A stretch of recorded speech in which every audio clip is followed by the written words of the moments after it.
Okay. I'd like to call to order this meeting of the Hartford Selectboard on Tuesday, April 4th, 2023 at 6 p.m. Our first order of business is the Pledge of Allegiance. Would anyone like to lead us? I will. Yeah, I'd be happy to. Jump up. Whatever. I pledge allegiance to the flag, United States of America, and to the republic for which it stands, one nation, under God, indivisible, with liberty and justice for all. All right, thank you very much. Okay, so we will close this portion of the select board and reopen the local liquor control board. We have a number of liquor licenses. We have one new and we have 4 that are renewals. So we will start with the new one, which is for Fontinalis, doing business as Fontinalis, a license of the 2nd class. I don't know if the owner or operator is here. If you could just come up and state your name, and if we have any questions, we will let you know. Of course. My name is Max Overstrom Coleman. This is my 2nd business in the downtown area of White River Junction. I also own and operate Wolf Tree. My proposal is for a natural wine store and specialty foods in the space that was previously Jewel. Great. So yeah. So this license is just for sale and takeaway, right? 2nd class license application. Yes. No on-premise consumption. Correct. Gotcha. All right. Any questions? When do you think you'd be operating? Hopefully sometime in May. Okay. All right. Well, I'll take a motion. I move that the select board approves a 2nd class license for Fontinalis LLC DBA Fontinalis. Okay. Any discussion? I'll second. Any? How do you Sorry. pronounce it exactly? Fontinalis. So you guys are Fontinalis. Okay. The name comes from it's the species name of brook trout. So Okay. the focus of the place will be on sustainability. We'll have a large tin fish selection, some local cured meats and cheeses. And I love fishing, and one of my ecological background, the brook trout are sort of known as a harbinger of a well supported and pristine ecosystem. So that's where the name came from. But yes, Fontinalis. Okay. Cool. And we have a second from Ally. Any more discussion? I just want to congratulate you on your entrepreneurship. I know you've brought a lot of life to downtown through Wolf Tree, and I appreciate you continuing that in that space that had obviously such a history of great activity right there. So Big shoes to fill for sure. yeah, I wish you luck. Thank you. I appreciate it. Hey, all those in favor say aye. Aye. Opposed? We have an abstention, and I believe Recuse. recused. All right. Thank you very much. Thank you. Appreciate your time. Okay, now we have a number of renewals. The first renewal is for the Quechee Pizza Chef. That's a license of the 1st class and an outside consumption permit. In your packet, there were some photos of the outside consumption area, so you had a chance to look at that. I will take a motion. Okay. We're going to make a motion that we renew the 1st class and outside consumption permit for Quechee Pizza Chef. Okay. Do we have a second? I'll second the Mary motion. will second. Any discussion on this one? If not, all those in favor say aye. Aye. Opposed? Okay, so we got 5-0-2 as well. Recuse. Thank you, Kim. All right, the next one is Global Montello Group doing business as Jiffy Mart number 439. That's a license of the 2nd class as well as a tobacco and tobacco substitute endorsement license. Willing to take a motion on this one as well. Ally? Mr. Chair, I move that we approve the 2nd class tobacco and tobacco substitute endorsement licenses for Global Montello Group Core DBA Jiffy Mart number 439. I'll second the motion. Okay, we have a second for Mary. Any discussion on this? Okay, all those in favor say aye. Aye. Opposed? Abstain. And we have an abstention and a recusal. Recuse. Thank you, Kim. All right, the next one is from Vural. I hope I pronounced that correctly. Vural Oktay, doing business as Tucker Box. So as you'll see in the packet, this is a license, the 1st class and the 3rd class. There's also an outdoor consumption permit. And if you look in the packet, that includes both the sidewalk area, and also, if approved by the town, outdoor seating on the first 2 parking spaces, which have been approved in the past. My understanding is that the sidewalk plan is fine, but we've heard from some of the department heads that the loss of 2 parking spaces is not ideal for this summer. So what we can do, if we so choose, is to approve the outdoor consumption and the sidewalks, but not the parking spaces. If we wanted to hear more from the applicant, I think we could probably table it as well to a future meeting, because I don't think they're likely to start serving outside before our next meeting. So I'm happy to have some discussion on that, or to take a motion. Lynn? Yeah, I would ask that we table the outdoor consumption permits. There are some questions I have regarding this, and as you say, it would be nice to have the applicant here to answer those questions regarding that. That'd be my preference. I don't know if the rest of the board would agree. Mary, do you? I was just gonna ask if we can approve the first class and the third class without the outdoor consumption. I think we could, and then table that until the next meeting. I think it would be helpful to have the applicant here. We included a sketch of the outdoor areas, but I think I do have a couple of questions about that. So I would recommend, since the outdoor consumption permit probably isn't pressing given the time of year we're at right now, is that we table it to the next meeting, and tonight we vote on the first and third class licenses. So I would be willing to take a motion for that. Lynn? I do have some, sorry, okay. I do have some discussion about that, though. I pause, have to take pause on this. Although they're not here, the applicants are not here. I did see in the packet how one of the applicants had a previous DWI. And the only reason I bring that up is that it lends itself to, I'm not sure how much this person will be serving. The concern I have with it is that it sets a precedent of not following the rules as far as for alcohol consumption. So it would make one question if they're not following the rules for alcohol distribution. So I'm not going to say that it's a showstopper, but I would really like to have the applicant here to be able to ask them how they plan, or this particular person to ask them how they intend to put measures in place to make sure that they will not be over serving due to the fact that they, in essence, weren't able to follow the rules for driving while intoxicated. Right. Just to respond to that, the DWI in question is the brother of one of the, so I believe he's an owner, but on paper, but he lives in Essex Junction.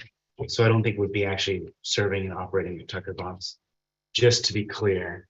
That's fine. The other thing is that, is there a way that we can write our question? I mean, this is a renewal. It feels like a lot to ask someone to come in because it's a renewal. If we have questions that we can submit via email or digitally, just to get the answers. I know that they are parents and business owners. It's quite a large ask to ask them to come in to submit multiple times and then as well to come in. Yeah, I did not know it was a brother, and I did not know he lived in Essex Junction. I saw that the ticket was Essex Junction, but Could you speak up? The people in the back of the room can't hear. I'm sorry. I did not realize that it was a brother that had the DWI. Nor did I really recognize that he did not serve down here. That would change my thought process on that. I would just want to make sure that if he were to move down here, that there were some sort of barriers in place to prevent things from happening for over serving. Okay, thank you. Ready? Yep. Could I just make a recommendation? Yep.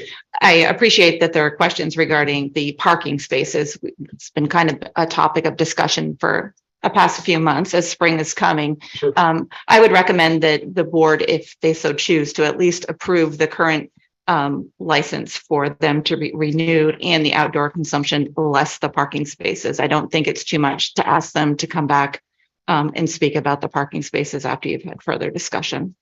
Thank you, Bill. I'm willing to take a motion. We have a recommendation to approve the first and third class license and approve outdoor consumption as it relates to the sidewalk. Yes, Lanny? I still have further questions about that, the outside consumption aspect. One of the things that bothers me that the town of Hartford has an ordinance in place for not allowing consumption of alcohol on public spaces. The sidewalk is a public space, and it is owned by the town. So if we allow outside consumption on the sidewalk, we're basically not following our own rules, our own law of no outside consumption. The other thing that bothers me is that this applicant has not shown anywhere where there's anything for a delineation of where the end of the outdoor area would be for serving. And there's nothing there to stop a person from just having a beverage and then walking off. This is on town property. And I guess I would have to have some questions answered as far as, one, the liability to the town by not having, by allowing it to happen when we're in direct violation of our open container permit. And two, the question would be, this is a sidewalk that doesn't have any delineation for the area to be served. And the third question I have is that this to me looks like it's going to take up quite a bit of area and impede the flow of pedestrians for those people that might be using a walker or a motorized scooter or a wheelchair. I'd like some better mapping as far as the area of the size wise for this. So those are the questions I would like to be answered about the outside consumption permit, which I think it is fair to table it and ask for those questions to be brought forward, or the answers to be brought forward. Okay. Okay. I just want to provide a couple comments that might help about liquor licenses. So anyone who's on the board of directors or is an owner has to submit information about any violations, which include parking tickets and anything, which is why in some of these previous cases, you're seeing some of those things that people even aren't serving in that capacity. And anyone who's a server has to go through the coursework to be certified to train. So just because you're an owner on the board of directors doesn't mean that you have the certification to train. I want to speak to the outside consumption, the liquor license we're going to speak to, that any outside consumption area has to be fenced off. So I think that is documented in the procedure and process, just to make everyone aware of that. But that's a good question, Lanny. So you can't just have an open place. It has to be very delineated with, there's rules and regulations about how that is regulated. And the final thing is the state of Vermont issues liquor licenses to nonprofits and anyone else who would like to. They are allowed to get a one-day permit or a longer permit to serve alcohol in public buildings if they get that exception. So that town piece is a little gray.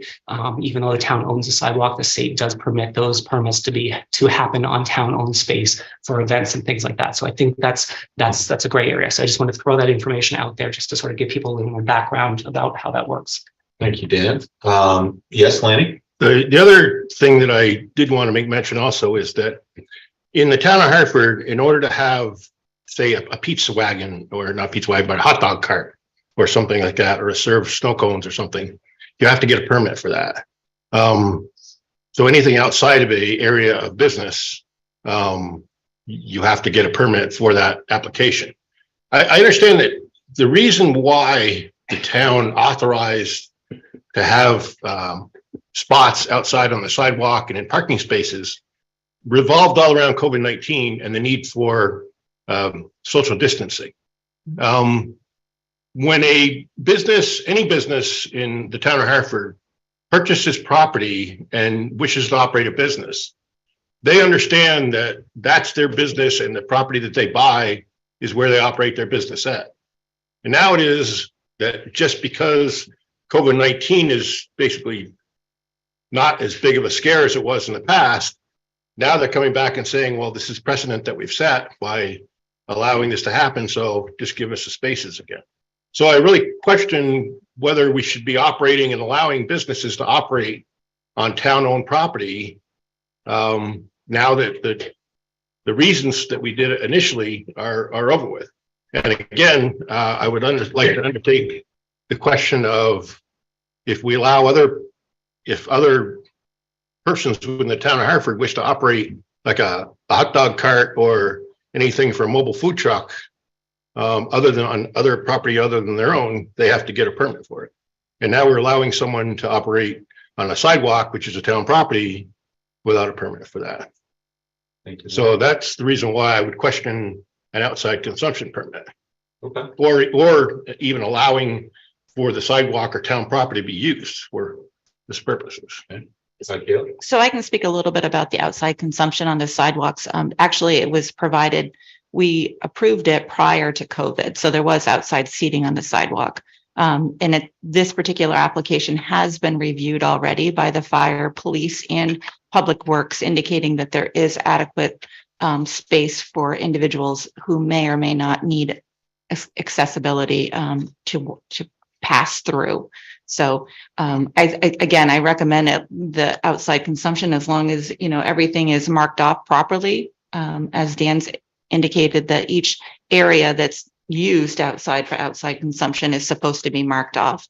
Again, as far as the parking spaces go, I think that it should come back for further discussion. So we have a number of options. Oh, I have one more thing to add. Oh, sorry. Sorry. The other part of it was when we first started offering outside consumption or allowing outside consumption, it was ran by VLCT, our insurance carrier. And there was not an issue with an individual who may or may not be intoxicated and leave that particular place and fall. I believe the exact question that was asked last time was, what if somebody left there, they walked in front of a car or they tripped off the curb, would the town be responsible? And at that time, when we researched with VLCT, that's not a responsibility of ours. That's the owner of who provided it. Thank you, Kale. Lanny, and then let's see about a motion. So what would prevent someone from coming down and setting up an ice cream cart out in the municipal parking lot and selling ice cream cones? They would need to have a permit for that. Why? Well, there are regulations, there's state that health department has to look at stuff. Right. They have to do all I that. understand that, But and it's this business has a permit. But wait and a the minute. outside consumption just allows them to sell alcohol. wait a minute. So this is basically, if they had all those permits that saying they passed everything like that, they'd still need a permit from the town, correct? To operate a business To operate out here, on correct? town property, right? Yes. And the sidewalk's town property. Glenn, can I ask you? Correct. But by approving the license that you're giving to them and approving the license that's been put in front of you includes a review by the town, all of the town departments that have it. They also have a permit through the town, obviously, to own a business and to operate a business. Within their business location. I'm not sure what the footprint of their business is, but I know by the town approving their license and by each department head reviewing it and giving their approval, gives them approval to operate on town property. Just like I say, when you buy a business, you locate that business in a location that you purchase, and you're basically understanding that you're confined to those four walls that you're in. Lanny, is there anything that we could do that? Sorry. Go ahead, floor service. Just need you to get the floor. Apologies. Is there anything we can do to, how do we make this workable for you? I mean, living in such a northern climate, don't you think letting people eat outside and get some vitamin D at the same time is killing two birds with one stone? But I mean, seriously though, it's like, why do we not support our small businesses? Why do we not allow for visitors to our town, citizens of our town, to come and eat and enjoy a meal outside on the sidewalk? What would make this more amenable to you, especially considering that it has been in place for several years? It is a precedent that was set prior to COVID. And even if it was set during COVID, I think either case is great, right? My understanding is Lanny just wants to maybe table that until the next meeting. Like we have a motion to approve the first and third class and then we hold on. Or we approve first and third class with outside consumption, allowing it on the sidewalk. I don't see anything here that shows what the area of the delineation for the stop them from going somewhere else. I mean, there's nothing to stop them from taking a drink that they're served and walking off into the public. Ally? Could I make a motion and then if Yes. there's more discussion, I'll try this out. So Mr. Chair, I move that we approve the first class, third class, and licenses and outdoor consumption permits for the sidewalk, with more discussion to be had about use of the 2 parking spaces for Vural Oktay Incorporated doing business as Tucker Box. We have a second. I'll second the motion. Second from Mary. Discussion. Okay. Yeah, I'm going to vote no on this, not because I'm against the first and third class. I just think that there's more discussion needed on the outside consumption. One of the things that is lacking is Mr. Fraser stated that we don't have anything for delineating the area that there's to be remaining inside of. That's missing. I don't know how we can pass this outside consumption without knowing the area of delineation for their serving. But so I'm going to vote no. Good. Thank you, Lynn. All right. We have a motion and a second. All those in favor say aye. Aye. Opposed? Nay. So 4-1. Recuse. For 1. All right. Thank you, everyone. Our final renewal is for Jake's Quechee Market, doing business at Jake's Quechee Market, and that's a license of the second class, a tobacco license, and a tobacco substitute endorsement. We need to take a motion on that. Lanny? Can somebody explain what tobacco substitute is? That's for vapes. Okay. Okay, so I will make a motion to approve the second class.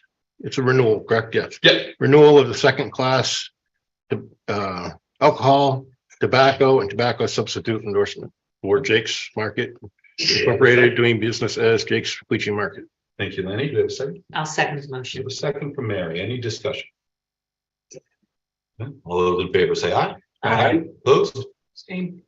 Recuse. Thank you both. All right. So we'll close that portion of the local liquor control board and reopen as the select board. We don't have any business as the local cannabis control board. Order of agenda, I don't have any changes on that. So we'll go to public comment. So public comment, we'll start with people in the room. If you want to comment, please come up to the microphone, identify yourself and your town or village of residence. You'll have 5 minutes to speak. Please address the select board as a whole and no personal attacks. Thank you. Good evening. I'm Patty Holmes from White River Junction. And I know a lot of what I'm going to say is redundant, but I couldn't be at the last meeting because of a personal commitment. So I'm here to give my opinion. Okay. So I want to say how disappointed I am with the way you, the select board, have been acting. Most of us learned at an early age, whether it be from our parents or at school, that civility, honesty, kindness, not interrupting others, listening, among other lessons, are a major fact of importance of life. As you know, the videos from these meetings are out there for everyone to view. If you want people to move to our town, then you need to be held accountable for your actions. I do not believe any resident of this town would lie about what they heard a select board member say. I do not believe a select board member would lie about being hung up on. That said, these things were not recorded and no one else heard these conversations take place. Again, if such things did take place, then own it, apologize, and strive to be better. Everyone needs to own up to their indiscretions. As much as I understand why a select board member should never walk away from a meeting unless a dire emergency is taking place, get your points across in another manner. I applaud those of you who ask questions and ask for clarification instead of just accepting what is in front of you as written. Many of us wonder why others don't ask questions. I know I have personally learned a lot from some of the questions the board members have asked. And although there was an apology, it was highly inappropriate for the person who spoke out about Rocket leaving the meeting. That outburst should have been handled in an appropriate manner by the chair. And I might have missed something, but I did watch it on Zoom after the fact. In speaking with others and reading what others have written, I agree that the perception of our select board leaves a lot to be desired. In my mind, I perceive a lot goes on behind the scenes where some of the members somehow decide what they want and stick together to always vote the same way. You, the board, need to keep your personal feelings of how you feel about each other out of the meetings and do what is best for the town. I personally hope you all take the feedback that has been given to heart and make changes for the better. Thank you all for listening. Thank you, Patty. Further public comment?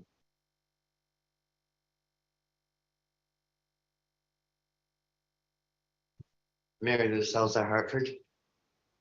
First off, I want to say something to what you guys were discussing about the outside consumption. We live in a town that we want people to come to. Every town around us has outside seating and on the sidewalks. Go down to the end. I work in Canada. I've seen it work year after year. I serve alcohol at the end of it. We take over part of the front sidewalk at the end of it.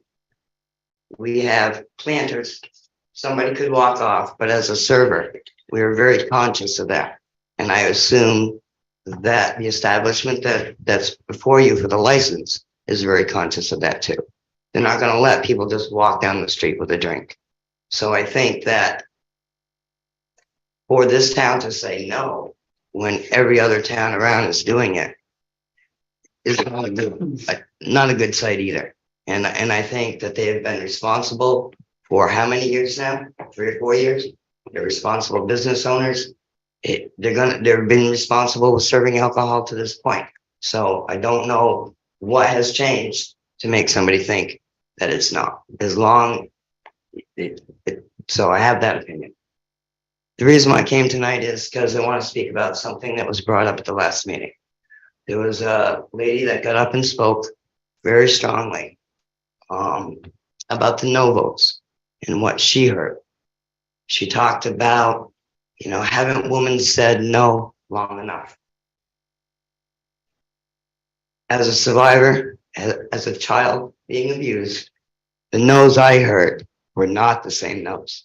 The no's I heard that night when I watched the Zoom meeting was, no, I can't be cohesive. No, I don't want to talk about it. No, I have my own agenda and I'm not giving up my seat on the committee. There's a complete difference in those no's, a complete difference. So I'm hoping that I don't hear those no's again from any one of you board members. I'm hoping that if an issue comes up, that somebody just doesn't say no, that you talk about it like adults, and that you make decisions based on what's best for the town and not what's best for you personally. Thank you. Thank you, Mary Lou. More comment in the room?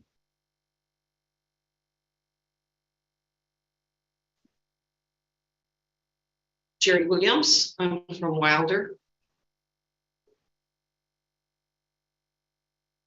Yeah, thank you. Oops. Thank you. Thank you. At the last meeting, I spoke out. I was at home and I was very emotional because I was very concerned about the people that I voted for. I voted for every single one of you sitting there. You represent me, and you represent the other 10,000 people in this town. And that's what I expect. I expect exemplary leadership from the members of my leadership board. And I saw and felt emotional because I felt that people were disrespectful, that the issues are personal, that we're not putting the issues of our town and our business first. And I asked Mr. Chair because I want to be clear. I'm very unclear about what the parliamentary procedure is that you use as a board. We use Robert's rules. It's in our charter, I believe. How many of you have Robert's rules with you tonight? I do. Good. Point of order. Yes, fine. Good. There's nothing that states we use Robert's Rules of Order. Robert's Rules of Order is only stated in the charter for the town meeting.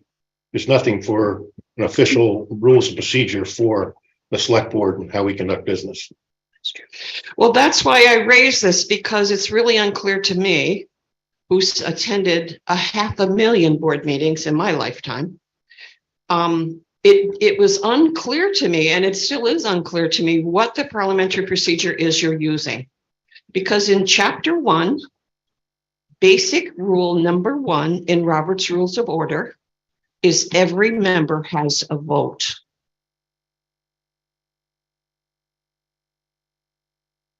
That didn't happen.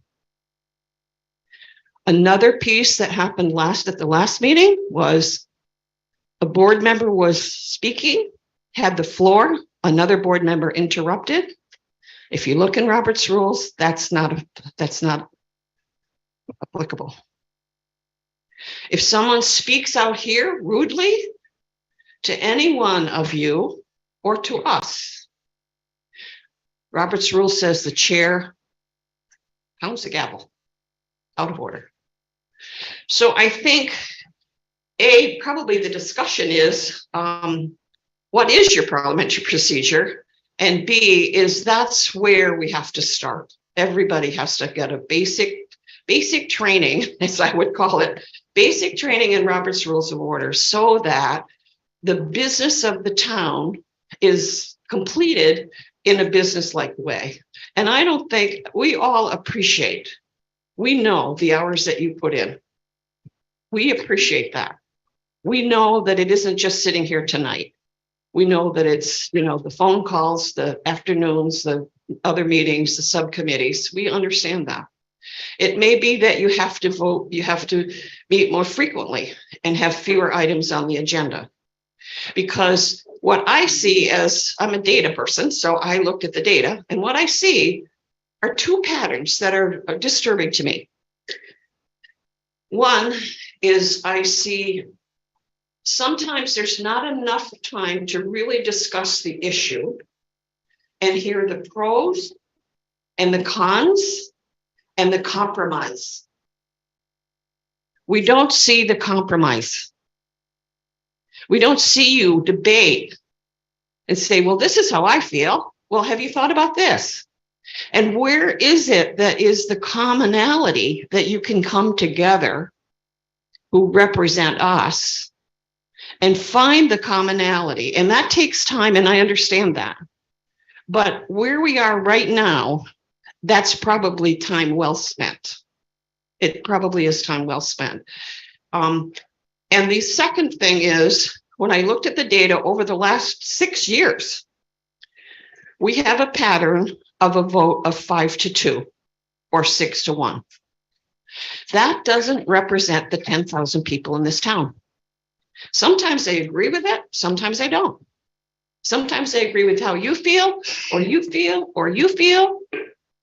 But you've got to come together and have some good discussion about it, and you've got to represent us. And I have to say, I'm very grateful for the people that took the time to speak to me this week. And I so appreciate that. I felt heard, I felt listened to.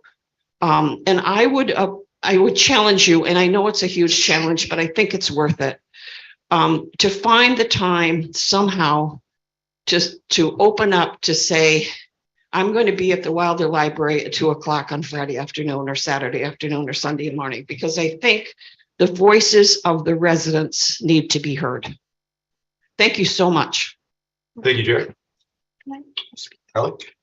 Thank you, Jerry. Yeah, and just about the parliamentary procedures, which is a great question. The Vermont League of Cities and Towns actually states that in select board meetings, there's no legal obligation to use Robert's rules.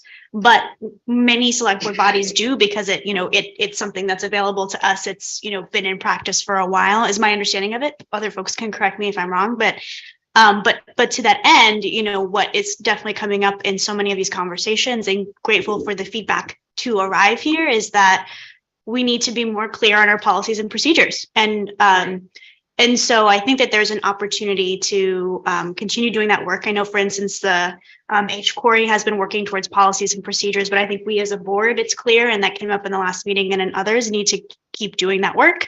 And maybe, though it might feel arduous, it could benefit us to also look again at Robert's rules, because if I'm remembering correctly, in Robert's rules, there are things like when each member speaks, they have to stand, things that maybe don't necessarily serve us always efficiently in meetings. And so it could be an opportunity for us to just drill down a little bit more and get more specific on what works. Yeah, there is a new revised edition.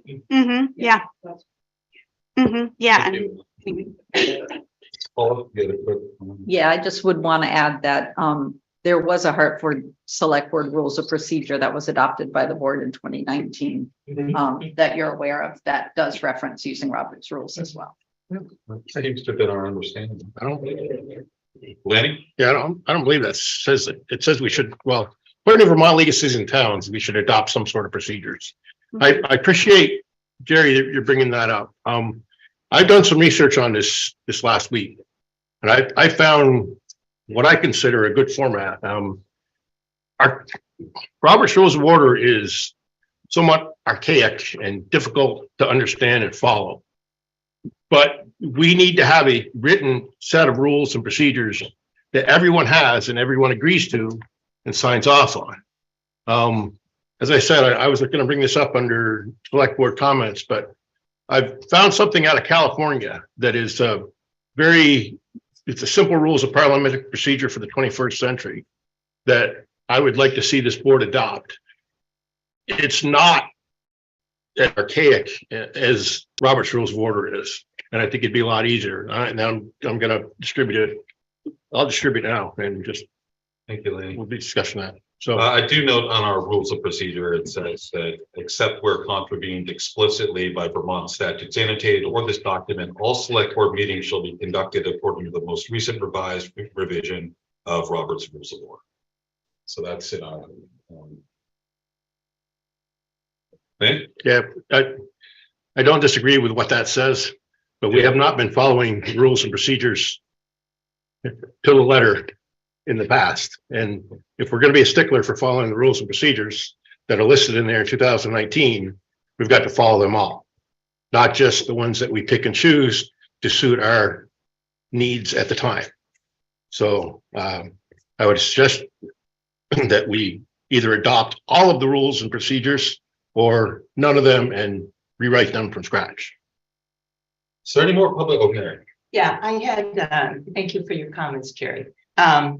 I attended the Select Board Essentials meeting last Thursday. You had to watch 4 webinars before you came to a Q&A. There were over 140 people who signed on for this, for the Q&A, including, I'd say the majority of them were new select board members, but only by it was 55% were new, but many were select board members that were, had been on select boards 5 to 10 years.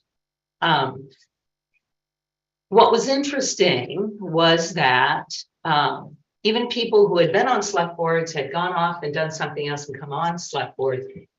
There's a lot, an awful lot. We are supposed to, we don't always follow this. We are supposed to be recognized before we talk. But there are times when you can interrupt as a speaker, and times as select board members, and times when you cannot interrupt. You have to wait until you're recognized. There are times when there's a motion, on any kind of motion. There are times when you don't need a second motion. There are times when whatever you're debating is amendable, sometimes debatable, sometimes it's not. And sometimes it's the chairman makes the decision or the chairperson, and sometimes it's by majority. So it is very complex. we should know better, but it isn't easy. And when I asked some of these questions, the lawyer that I spoke to at VLCT said they are having a lot more calls by select board members and by school board members who are having difficulties, both in the public with public comments and both on the select boards. And they are thinking of revising and reissuing new courses that would benefit us. So hopefully, and that is something that actually Kim and I have been pursuing in talking about and gathering. I've gathered some codes of conduct for both select board and public from Brattleboro, from Barry. I asked Woodstock, they haven't gotten back to me. I asked Rutland, they haven't gotten back to me. But one of the things, and this is to address your issue about 5 to 2 and 6 to 1. One of the issues that all of the lawyers said was, it doesn't matter what the numbers are. And in fact, select board members shouldn't try and reach a consensus. We are, and he said it out loud, we are political people arguing for what we think the town wants. So it's not an easy, if it's 5 to 2, 6 to 1, it can go in any direction. I mean, I've been on the side where the majority was supposedly on the other side, but we're all hopefully trying to do the business of the town, which is what you're recommending.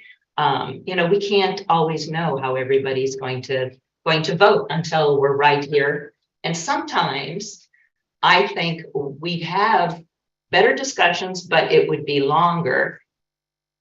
I mean, we do post an agenda and we are here if there's someone who speaks to the agenda. And sometimes we don't, we do get the staff who come in and they do an excellent job of providing information for us. But sometimes we kind of have to go with what we know, what we've learned, what we discussed here together. So I just wanted to let you know that, we are thinking about all these things. And even before the reorganizational meeting, we'd actually been thinking about what can we do to make the procedures and the policies easier, more, out front as far as business, the way we conduct business. And Robert's Rules is considered the parliamentary procedure of businesses and organizations. So you won't just find it under select boards, you'll find it for a lot of, businesses who do the work. Thank you, Mary. Any other comment from the public in the room?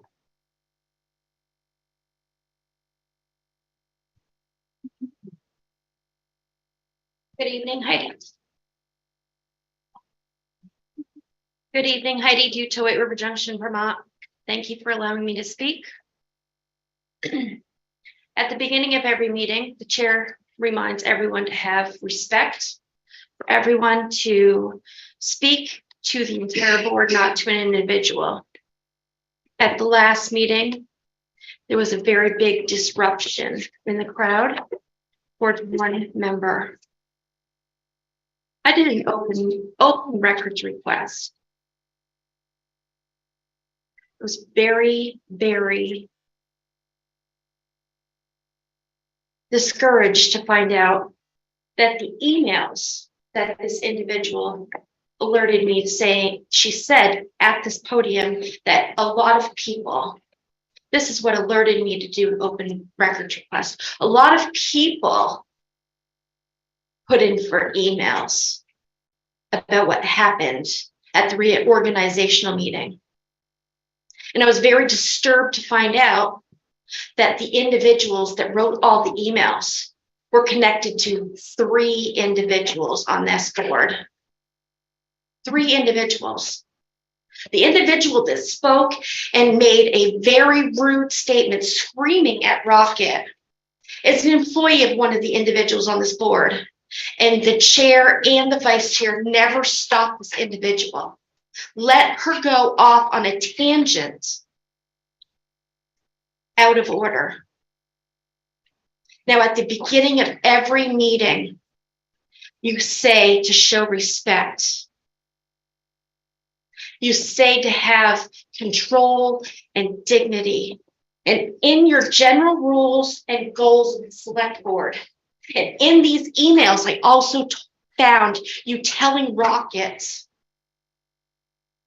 to have respect of another member, and I won't say who that was. But you quote unquote said, number 8, to maintain cordial and cooperative relationships with fellow board members, town employees, and fellow Hartford residents. Now, how can you tell another fellow member of that board to do that when you're not showing that individual the same dignity and respect? I myself as a resident do not get the same treatment myself. Can you please stop that clock? I'd like an answer. The clock is run for everybody. It's 5 minutes. It's just the way it is. We don't stop it, you know. Point of order. Sorry. Yeah. Right. Heidi has asked for an answer, and if she has something to follow on with, that should be included in the time if waiting for an answer. In all honesty, I'm a little confused what the question is, whether it's part of your comment, like a rhetorical question, or if you're asking me if something. How can you ask a select board member to show another select board member you asked him to maintain cordial cooperative relationships with a fellow board member when you cannot show that board member or 2 board members that, nor a board member show a citizen that, but you're asking a board member to show that to another board member? Yeah, we are bound by our rules to treat each other respectfully, to treat the citizens respectfully. But board members are not showing board members that. Oh, I agree. I actually agree with that. You know, we were here last week. Rocket and a member of the public, they had a back and forth. I tried to stop it. It took a little while. It finally was stopped. You know, people are going to yell, they're emotional, you know, and we finally did that. And it continued. Rocket left. And the person who was in the audience came up and apologized for her behavior for doing that. So people were acting in the heat of the moment, you know, and as much as I say order, you know, stop, you know, people, it takes a little while to do it. And it took a while for that to happen. So I don't quite know what you're talking about. Please get better control. I do my best to try and keep control, but there are individuals who are going to speak no matter what. You know, and eventually we do get it sorted out and we get order back in the meeting, but it takes a little while sometimes. And that's what happened last week. And I think you were here to see that. Mr. Frazier's had better control as the chair. I'm sorry, but he has. Okay. When we have spoken in the past, silence. When he was chair, he had silence. You need to do better, Michael, please. That's all I ask. Okay. Thank you, Heidi. Thank you. Anyone else in the room? I'm not done, sir. Oh, okay. Please start the Select timer board again. responsibilities and expectations. It says each member is encouraged to have a working knowledge of Robert's Rules of Order, newly revised board policies, procedures, and town charter. At the vote, I don't believe anyone knew the vote. I don't believe anyone knew that Lanny had a vote. I'm asking you all to go through Robert's Rules. I know the town charter, I think, better than most of the board members. I'm a citizen. I'm asking you all to go through, look at Robert's Rules. I'm asking you all to take the time to look at the town charter. I'm asking you all to do better. That's all. One more question. I'm not going to be so hard on you. This may actually be a Gail question. The parking lot lights, South Main Street parking lot, Wilder parking lot, Wilder park and ride. When it was ARPA time, I asked about parking lights for safety purposes. Were they allotted into the 2023 budget? Were they allotted in the 2024 budget? Were they ARPA funds? They weren't on ARPA funds. listing. I believe they were approved. Did somebody answer that question? And if Yep. they were, are they going to go in? So I can speak to the Wilder Park and Ride. We actually have Dana Clausen, the environmental sustainability coordinator, is actually working on a grant to obtain the lighting there. And he's been working on that since it came in front of the board, I believe, in January or so. That it does take a little bit of a process. The state grant doesn't open until the midsummer time. So in the meantime, he's collecting all the information that we need to make sure that we can apply for it. The South Main Street parking lot, I can't speak to that. I can follow up on that and report back on it, but currently I can't give you an update on that. Okay, thank you. Thank you. I didn't mean to be so hard, but I just want you all to be better. I want you to work better together. I want you to be better. Thank you, Heidi. Please. Thank you, Heidi. I think we all want better working relationships. I mean, what's been happening in this town doesn't have to be. I agree with that entirely. I really do. Okay, any more comment in the room, or we'll go to Zoom. You have one hand raised. It's one hand on Zoom. That's Doris. So Doris, we're gonna bring you over. Hello, can you hear me? Yes, we can. I am Doris Valandry from Wilder, Vermont. I want to thank the ladies that have spoken this evening. They kind of took a lot of words out of my mouth. First of all, I do want to say that I was very appalled at the way Rocket was rudely interrupted last week by Mary during its speech at the last board meeting. And I want to chime in a little bit on what Mary had just said, in reference to the board members can interrupt during conversation. I understand that can happen, but during that time, he was actually interrupted he was trying to make a speech and come across as what he wanted to say and what was happening in some of the meetings and his feelings. So I would hope that moving forward that Mary does not rudely interrupt him or any of the other board members moving forward in that situation.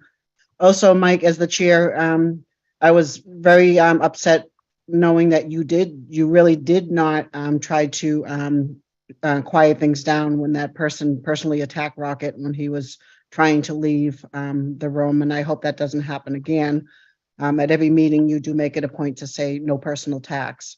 And whoever that person was had no right personally attacking Rocket, during that time as he was trying to speak and walk out. I understand, board members shouldn't walk off, but, he had definitely a case that he also made an announcement when he made his speech that he was not going to be staying at the meeting. So it's not like he just walked off of the meeting. We, the residents of Hartford, we voted Rocket and Lanny in. We want them to be respected and have their voices heard in the meetings. And I feel that every week it's an ongoing topic about respect for these gentlemen. I hope moving forward that they are respected and not be pushed out of their seats. We, the Hartford residents, voted them in and we want them there. We don't want them pushed out of their seats. Dan, you made a comment about Lanny's having to apologize to you, and his comments need to stop as well. I know in the past you've made comments on your meetings. Everything's on YouTube on these meetings, and I understand Lanny might have made that comment and he humanly apologized to you, but we have not heard an apology as of yet for any of your comments you've made against Lanny. I do understand there's a lot going on with this board. As only a 2-year resident in Hartford, from what I've seen on these select board meetings, I would have never bought in this town. I hope and pray whatever town manager that we get sitting in that seat or in Gail's seat, that they can handle what's going on in this town. Mary, you say you do what you think the town wants. This town wants this select board to represent the town and the residents and not push our board members out of their seats. Hear our residents. Everybody is speaking. I'm hoping that you all can listen. We want you to work for the residents, not against each other over there. That's all I'm asking, is to hear what the residents are saying. Please, like Heidi said, please, and like Jerry said, and I don't know, I didn't catch the other lady, Patty, I believe it was the other lady at the beginning. It becomes, it's an ongoing issue every week in these meetings, and you can clearly go back to YouTube and listen to them. And the lady that spoke and interrupted Rocket did not get stopped by the chair. And that should have never happened. Good. Thank you, Doris. Thank do you, we have Mike. another- Do we have another hand up on Zoom? We have two more. Next is Kathy. Okay, Kat.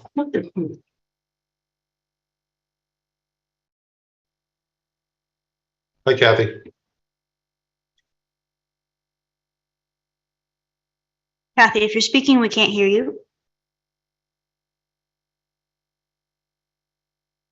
She's unmuted, but. Maybe we can come back to Kathy. Is there another hand up? Yep. Oh, Kathy. Mike Morris is next. Mike Morris. Good evening, Chair and Board.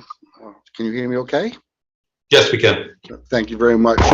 Mike Morris, Hartford, Vermont. A lot's been said tonight. Before I forget to say this, something I've heard this last week is that Hartford's making the paper a lot lately. And I think we need to pay attention to that and work on how we can make the paper in a more positive way. I think that would help out in a lot of ways, with everybody just working together as a goal to calm things down. But my main reason for calling in tonight is that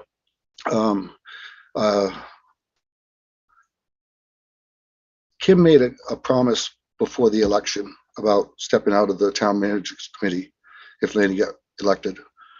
I heard her say at least another meeting where she'd stand by her informal agreement with him. And I understand now, and have read, that she has rescinded her decision to do that for other reasons. She didn't make any other reasons or stipulations when she offered that to Lanny, and she said this all publicly. So my question is, can she take just a couple minutes, and if I want to follow up with a question afterwards, I would be allowed to just quickly explain why she's changed her mind and went back on her statement that was publicly put out there prior to an election. Maybe that had an effect on the election. We don't know, but I'd like her to speak publicly as she did, given that statement in the first place. If she wants to, she can. I don't think she's under any obligation to. Do you want me to respond? That's up to you, Kim. Okay. I mean, I'm happy to share that I in good faith, very genuinely said to Lanny that if you were reelected, that I would step down and offer that the board vote to appoint Lanny to serve on the town manager search committee. I had every intention of keeping that agreement. I can assure you, I did not use the word promise, because that's a word that I hold very sacred, and words and language are very important to me. And then after our organizational meeting on March 9th, I felt really, I felt that whole engagement was unfortunate and really disturbing. And I decided that I had given up enough, and that I was not going to give up that position anymore. And I stick to it. I made my decision, and I will stand by it. Thanks, Kim. Am I still on, Mr. Chair? You are, yes. Okay, so that's for a follow-up. Well, like Kim, you just said you made that decision and you'll stick with it. You made a statement, but you're not sticking with that. Kim, over the years, I've worked with you, talked with you. We spent many hours out in the cold. We spent many hours working on different things, and I've always found you to be truthful. And I've lost some confidence in that now. I understand You may not feel good about it, but in my understanding and watching the video, you made a commitment to the board, to the citizens of this town, which also includes Lanny. And then you backed out of it because something else happened you didn't like. I don't think that's the proper way to lead. And I'll leave it at that. Thank you. Thank you, Mike. I will just add that I appreciate your perspective. I made a personal agreement with Lanny and I changed my mind. And thank you for your comments. And I keep that in mind. Do we still have a hand up from Kathy? Kathy's still on. Kathy, Kathy, are you available?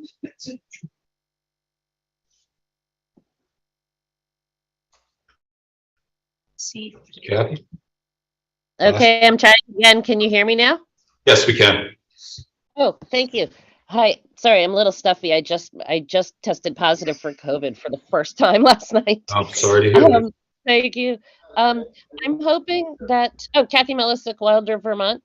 I'm hoping that as we move forward with select board training and citizen training and parliamentary procedure, whatever kind of procedures that we work toward, that much in the same way that citizens have a 5-minute limit for speaking during the public comment section, that the same will also be true for select board members, so that in general, all of us can go forward with getting the business of things done. And if there's anything outside that with regard to people wanting to communicate with each other, that could happen outside of these meetings. And thank you very much. Thank you, Kathy. I think that's a pretty good idea, actually. Anyone on the board, do we want to adopt that? Seems like you should be able to say what you want in 5 minutes if you've had a couple weeks to prep for it. All right, maybe we'll table that till next time, but I do think it would be a good idea. Heidi?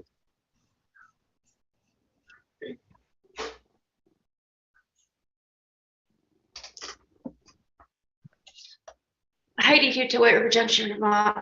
Before you put a limit on your select board comments, you may want to review your select board general rules and duties and see how often a select board member is allowed to speak. See how often they're allowed to speak or for how long? You may want to just review what it states for select board. Mary? Yeah, just really quickly. This was another thing that was discussed at VLCT on Thursday. And one of the recommendations that they had was that they said the best time to review, they call it civility issues, is at the reorganization. But obviously we're past that, but we can certainly do that. But the recommendation was that the chair has the right to maintain the business of the town to the point where he or she can decide the limits of time for select board members and for public, or they can, the chair can also make the decision that anything that's on the agenda has an actual time limit. Like if we're just discussing TIF or something, that any kind of, I'm not talking about Lori, but I'm talking about any responses to that. There could be, like a 10-minute limit, a 15-minute limit or something, but that the chair does have the right to decide the time and the amount of participation. I'm not sure, Doris, if you raised your hand again or if you didn't lower it, but if you did mean to speak again. Oh, okay. Doris just lowered their hand, so we're good. All right. I think that will end public comment. We'll go to select board comments and announcements. Kim? Or Barry? Just before Kim starts, excuse me. In light of the fact that the last several times that we've had select board meetings, we've had an enormous amount of time for the people who are coming before the board that they had to sit. Some of them last time was up to 3 hours. I think that's unconscionable. So what I'd like to propose for select board, just select board comments and announcements, that each of us limit ourselves to 2 minutes so that we can move forward. I move that we move forward on the business after each select board member has the opportunity to talk for 2 minutes. I object. I object as well. Is that a motion that we can discuss and vote on? We're in We have a citizens' second. comments currently. No, we ended public comment. All We're right, in select board comment. But we're not into we're not into the board process yet. This is not something to be taken up at this time. Okay. Fine if we table it. I do agree with Mary that we should be able to limit our comments. I don't know if 2 is there, but 5 minutes for sure. Because it shouldn't take all that long. We have a whole week to prepare for this. Most of the time, it's just issues that have come to our attention or recognizing something that's happened in town or something like that. So I'm perfectly happy to encourage us to think about what we're saying in select board comments, whether it's really focused on the town and, information that people should know, and that we be mindful of how long we take. We have a lot of people who are here, with business that needs to get done for the town, and listening to us talk all the time probably isn't what they're really looking for. So I do appreciate that, Mary. I think that's something we can look into. Dan? Yeah, I second that. I think that we can give ourselves some sort of guidelines.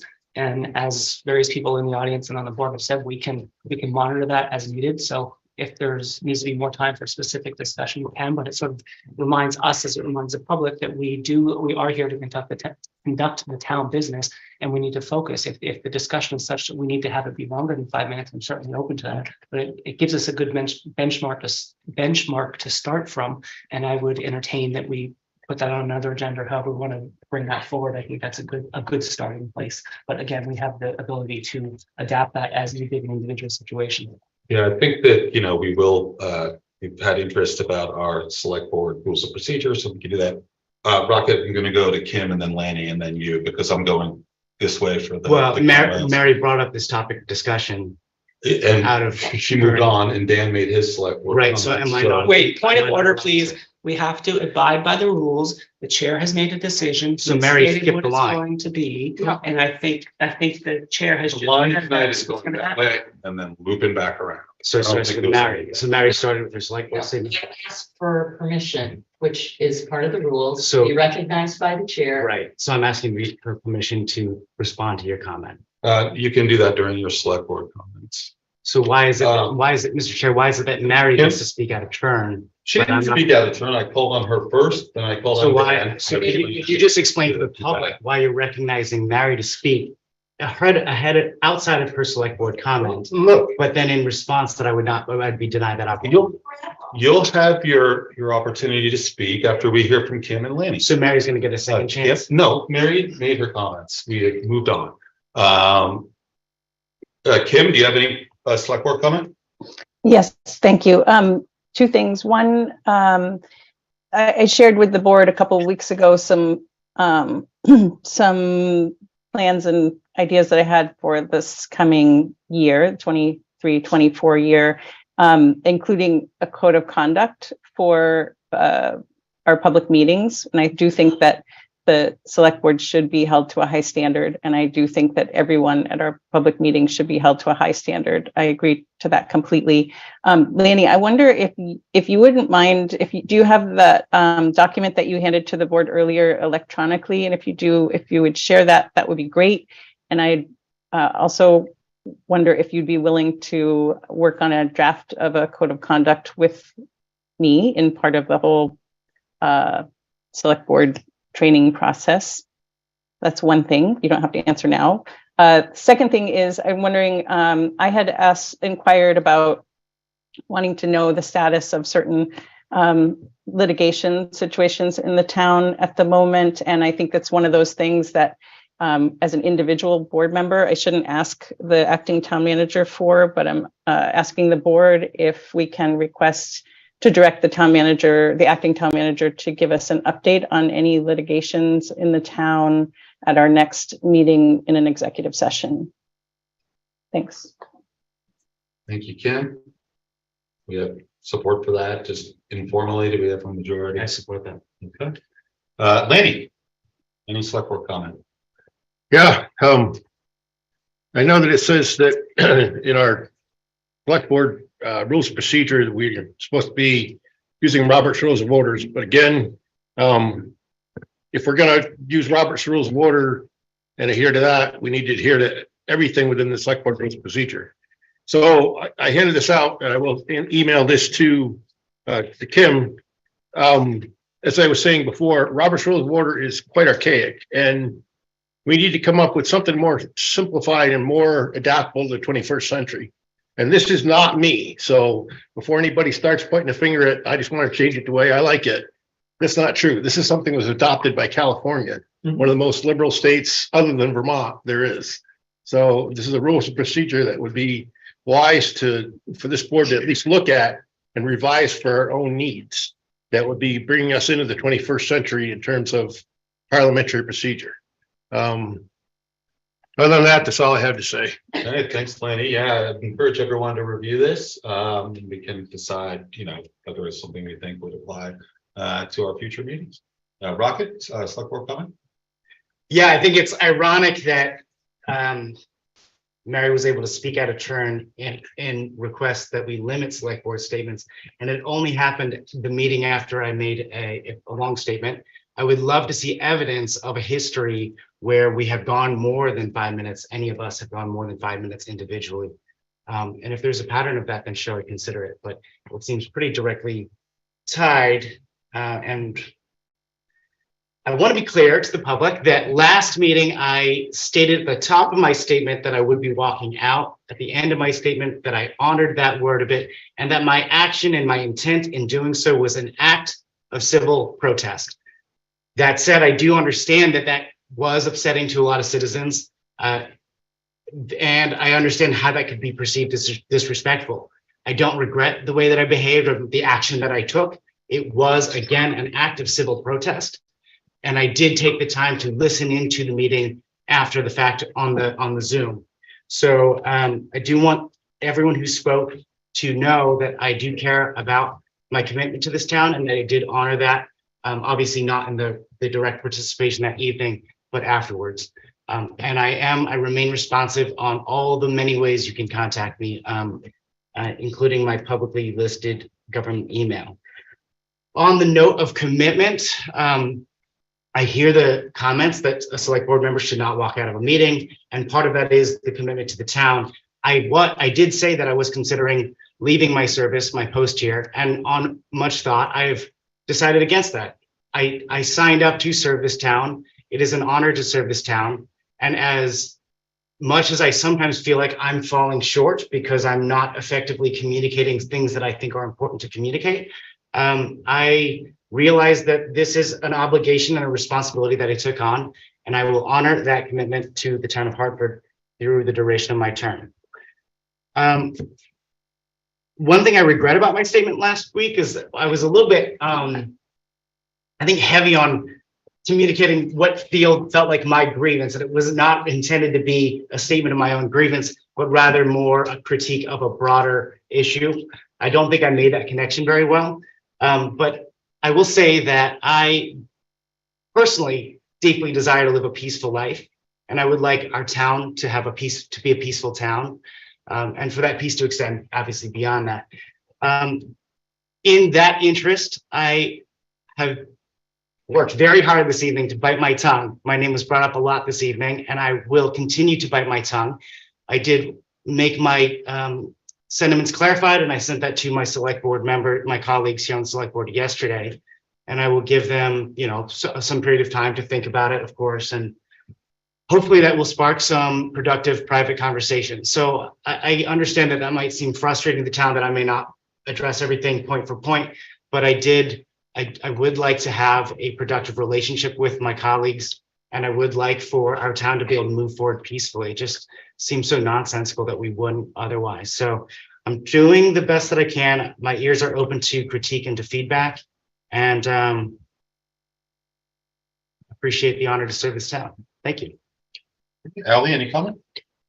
Just very briefly, because I think somebody spoke to it at the last meeting, that anytime we spend, and Mary, to your point about time, I think it's worth just considering what standards we hold ourselves to, because this is not just our time, this is our community's time.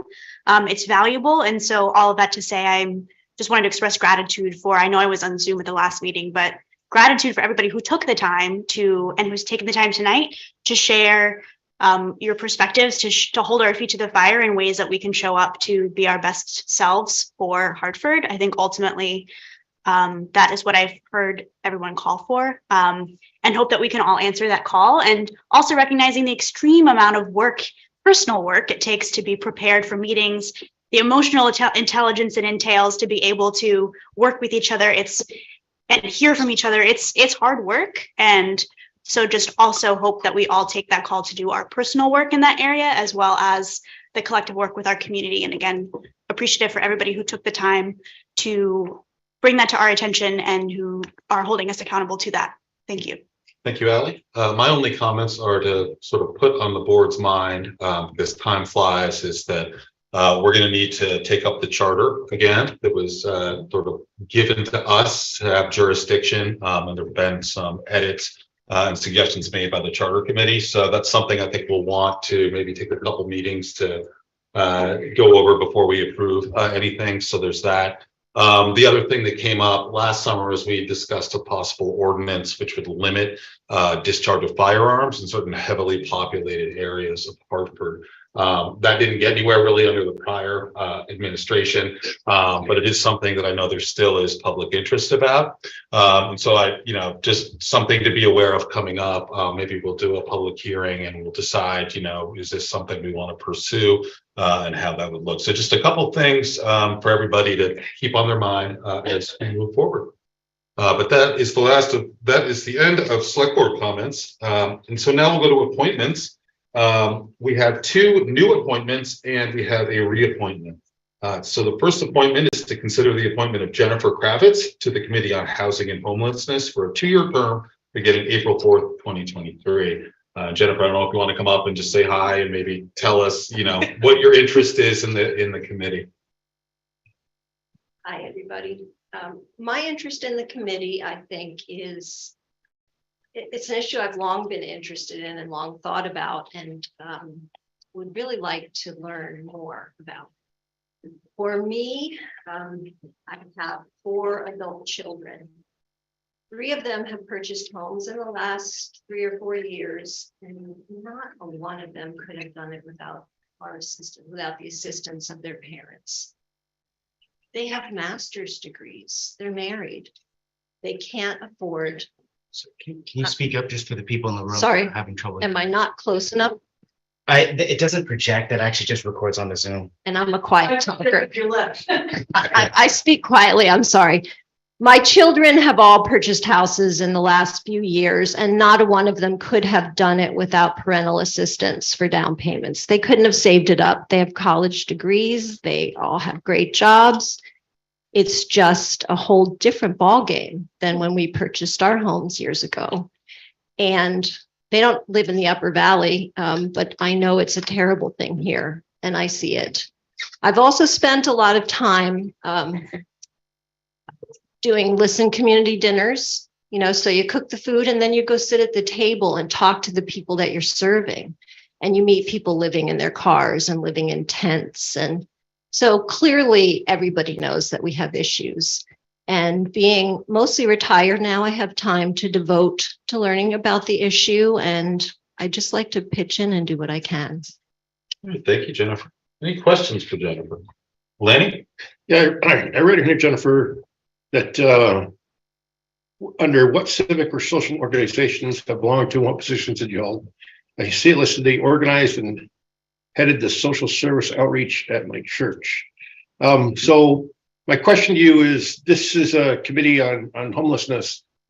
Do you feel that we are lacking as a town in getting the community of faith involved with this goal in mind? And is this something that's could be taken up? Actually, not at all. When the church that I used to go to, I ran a ministry, and we would have people contact us. I would sit down with them and they would present me their bills. We'd talk about how things were going, and we would often just pay the bills for them. And so I did a lot of outreach to other communities of faith. I think everybody's doing the best they can, but this isn't an issue, I think, that could be dealt with very easily that way. I think it's going to take a tremendous effort of all of us I think people of faith are involved. If you don't mind me asking, what was that church that you were on the social service outreach? Valley Bible. That's where I attend now. So, yeah, thank you. I'm happy to take a motion on this. Oh, sorry. Did you? Oh, Mr. Chair, I move that the select board appoint Jennifer Kravitz to the Committee on Housing and Homelessness for a 2-year term beginning April 4th, 2023. I'll second. We have a second from Ally. Any discussion? All those in favor say aye. Aye. Opposed? Aye. Okay, thank you. Okay, now we're going to consider the appointment of Sandra Mariotti to the Committee on Housing and Homelessness for a 2-year term beginning April 4th, 2023. Sandy, if you want to just come up and say hi.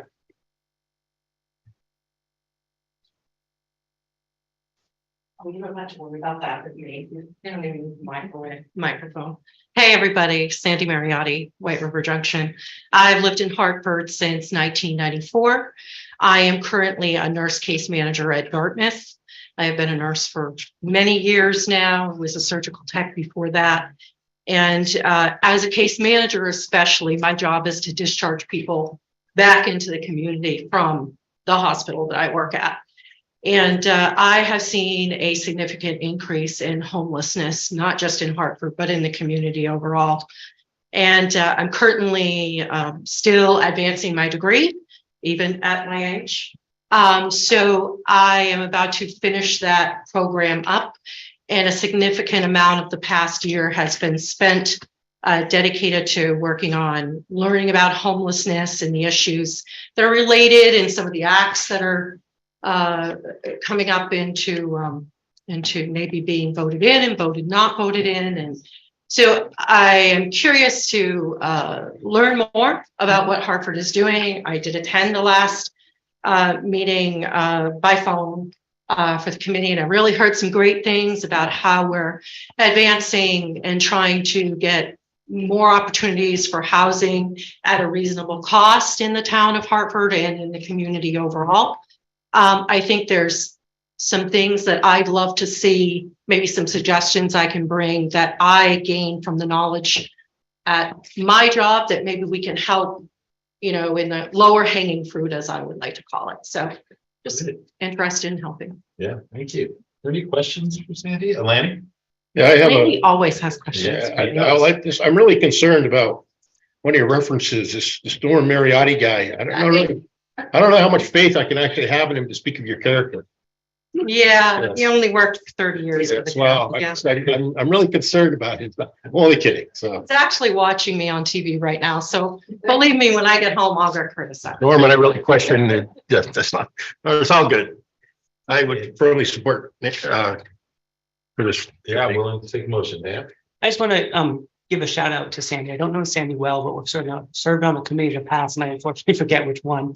But I just really want to thank you for stepping up over time. I know you raised your kids here, you've been involved in town, and it seems like whenever there's a need, you put all the baggage, all the issues behind, and you step up and serve the need of the community. So I really want to give a shout out to you for doing that. And I really hope that maybe we can use your name as someone that people could contact and why you're invested in that way, and how, if people have questions as a community member, how you can guide them in the right direction, help them fit something, because we have a ton of things to do in this town, a ton of committees, a ton of boards, and you always have an outlook that is broader and wiser, and you listen to different viewpoints. And I really want to thank you for stepping up on so many different levels over time. And I've only known you very slightly for maybe 5 years. So I just want to publicly acknowledge that. Thank you. Thank you. Thank you, Dan. Larry, you want to make a share? I move that the select board appoint Sandra Mariotti to the Committee on Housing and Homelessness for a 2-year term beginning April 4th, 2023. Second. Give a second from Dan. Any discussion? All those in favor, say aye. Aye. Opposed? Aye. All right. Thank you, Sandy. Thank you. Guys, can I just mention that I didn't get a call to come tonight. I actually heard about my name being on the agenda. Sure. So yeah. maybe just for the future with people who are applying to committees, maybe somebody can just reach out and say, by the way, you're on the agenda. Yep, absolutely. Who's the liaison for this? I'm liaison. Yeah. I just sent you an email, so let's make sure that we have the right one. Okay, great. All right, so we have one reappointment, and that's considering the reappointment of Sarah Campbell to the Hartford Committee on Racial Equality and Inclusion for a 2-year term beginning on April 4th, 2023. So this is a reappointment, so we haven't been insisting that people come in. So I'm happy to have discussion and take a motion. Ruckus. Maybe we voted this time in the last charge, was there a 6-year term limit on service for each Corey, or is I that? believe we changed that the last time that the charter came before us, or the charge came before us. And the reason we're not considering anyone else for this is no one applied.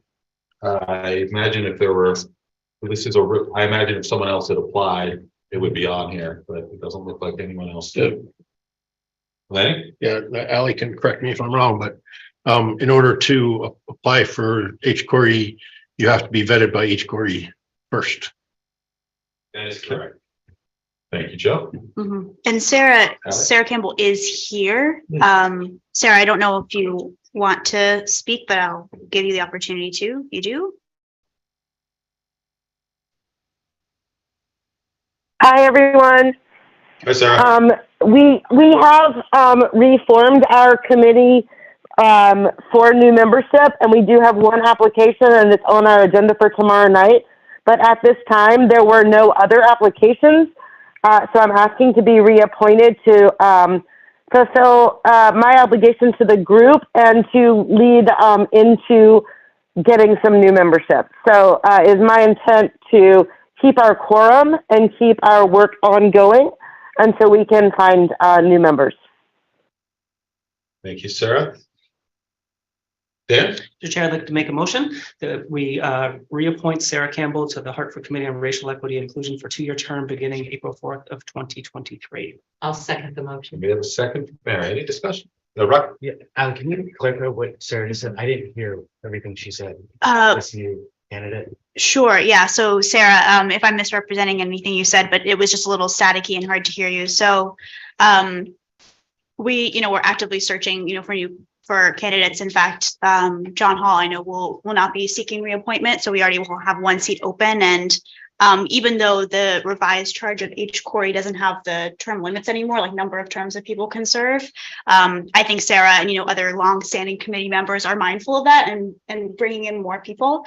So in our last meeting, we talked about how, we'd be actively recruiting for new membership so that, Sarah or others who were longstanding members and may want to step away to make space for new members would be able to do that. But Sarah is also graciously staying on. She's been chair and, in my opinion, doing a wonderful job, is staying on as chair to have some continuity with the committee to also kind of guide us through a recruitment process and bringing in new members as well. So did she say you're interviewing some tomorrow? No. We're not.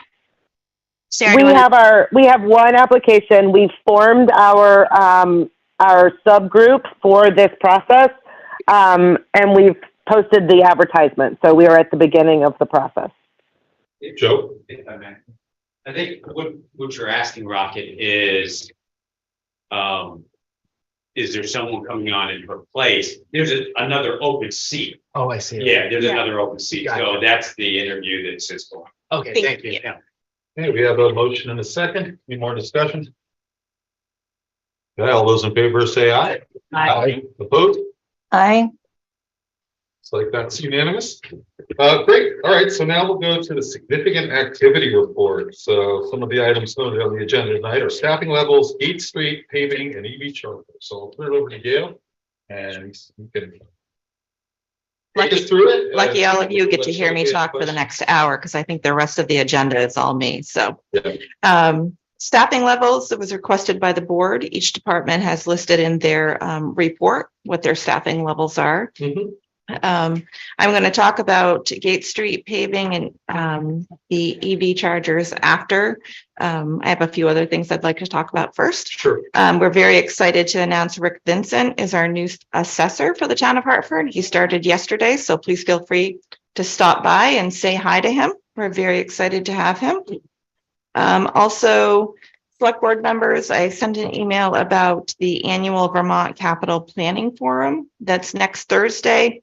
Hartford still has 2 seats available. If you're interested in going, please let me know. That's Thursday, April 13th from 9 to 4 in Barre, Vermont, being put on by the Vermont Bond Bank. And planning department, one item of significance there to mention, for the town plan housing chapter update, they held their 4th meeting of the Planning Commission Town Plan Update Steering Committee, which focused on housing goals and strategies, and planning the 2nd community meeting, which will be next Thursday, April 13th. The meeting will be held in person at the Bugby Senior Center beginning at 6:30.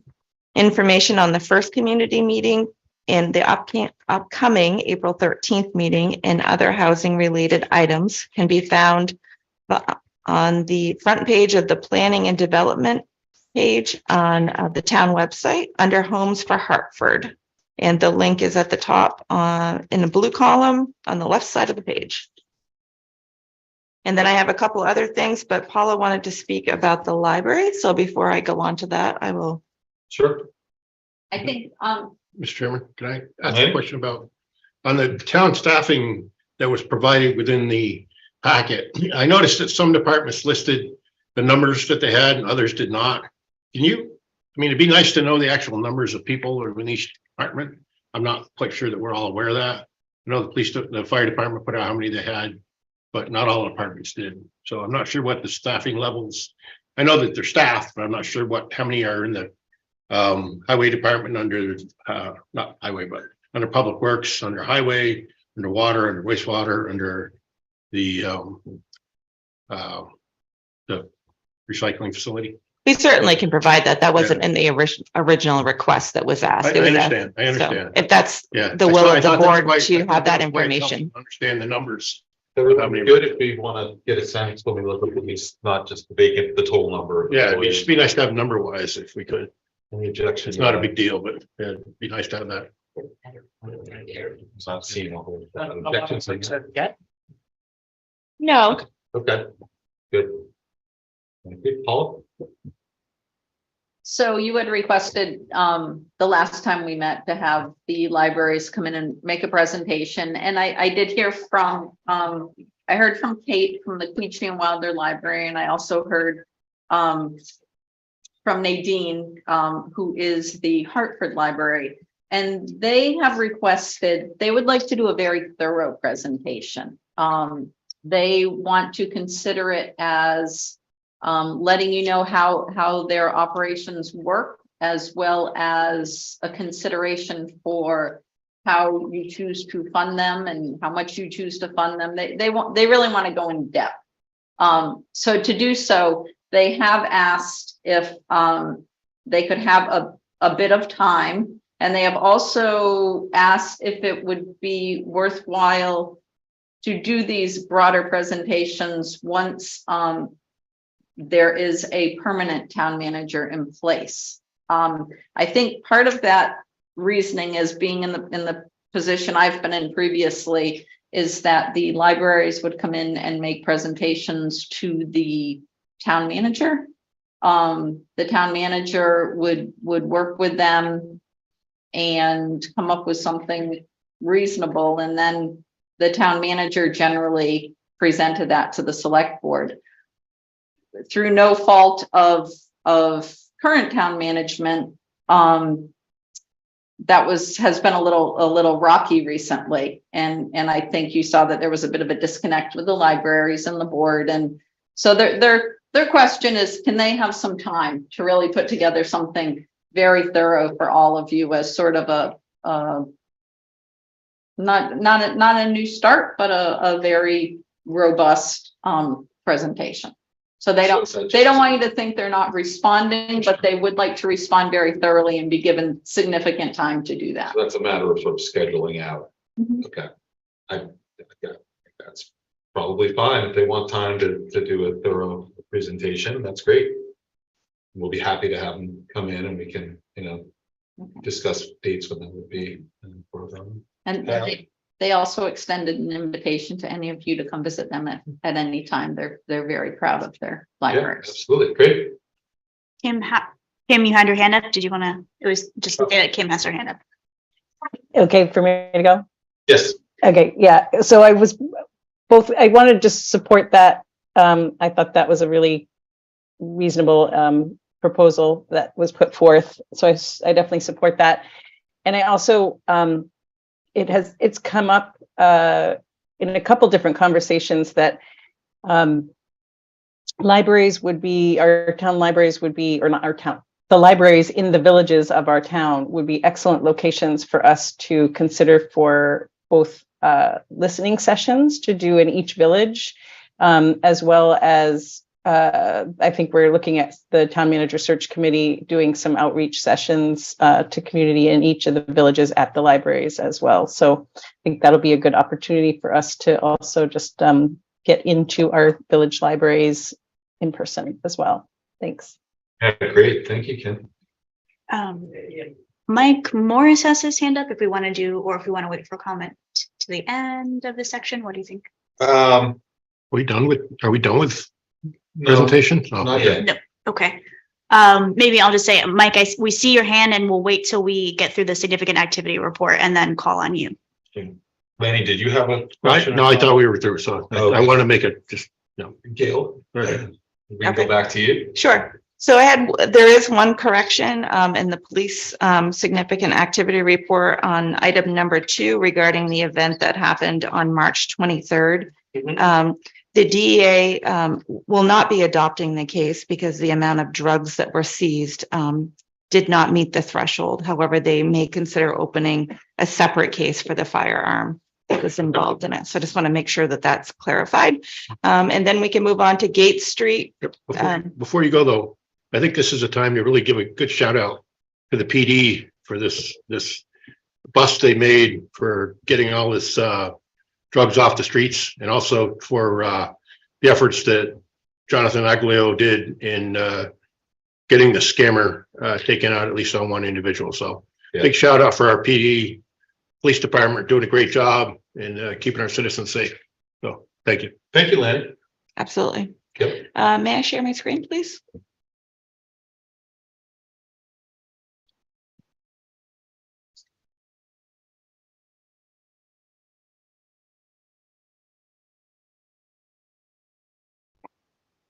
So we were requested to provide an update on Gate Street, and the Highway Department has provided this schedule, which was provided originally when we actually kicked off this project to look at Gate Street. As we all know, this has been a project that's been put on the back burner for quite a while, and the board has approved for us to take a look at it and check the stability of the road.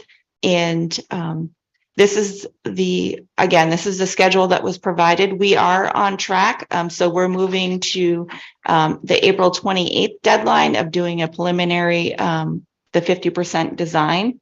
Currently, the borings that have been done to date have shown that there is some separation or voids.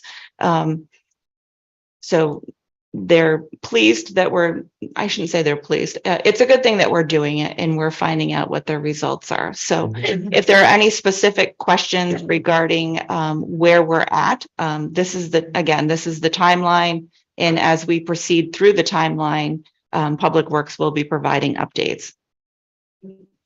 My understanding too is that the voids they discovered, so that they would not recommend that we reopen into traffic prior to, our ultimate rebuild. That's correct. Any questions from the board on this timeline or the information on gates? Lanny? Yeah, I understand that they recommended not to have us reopen it.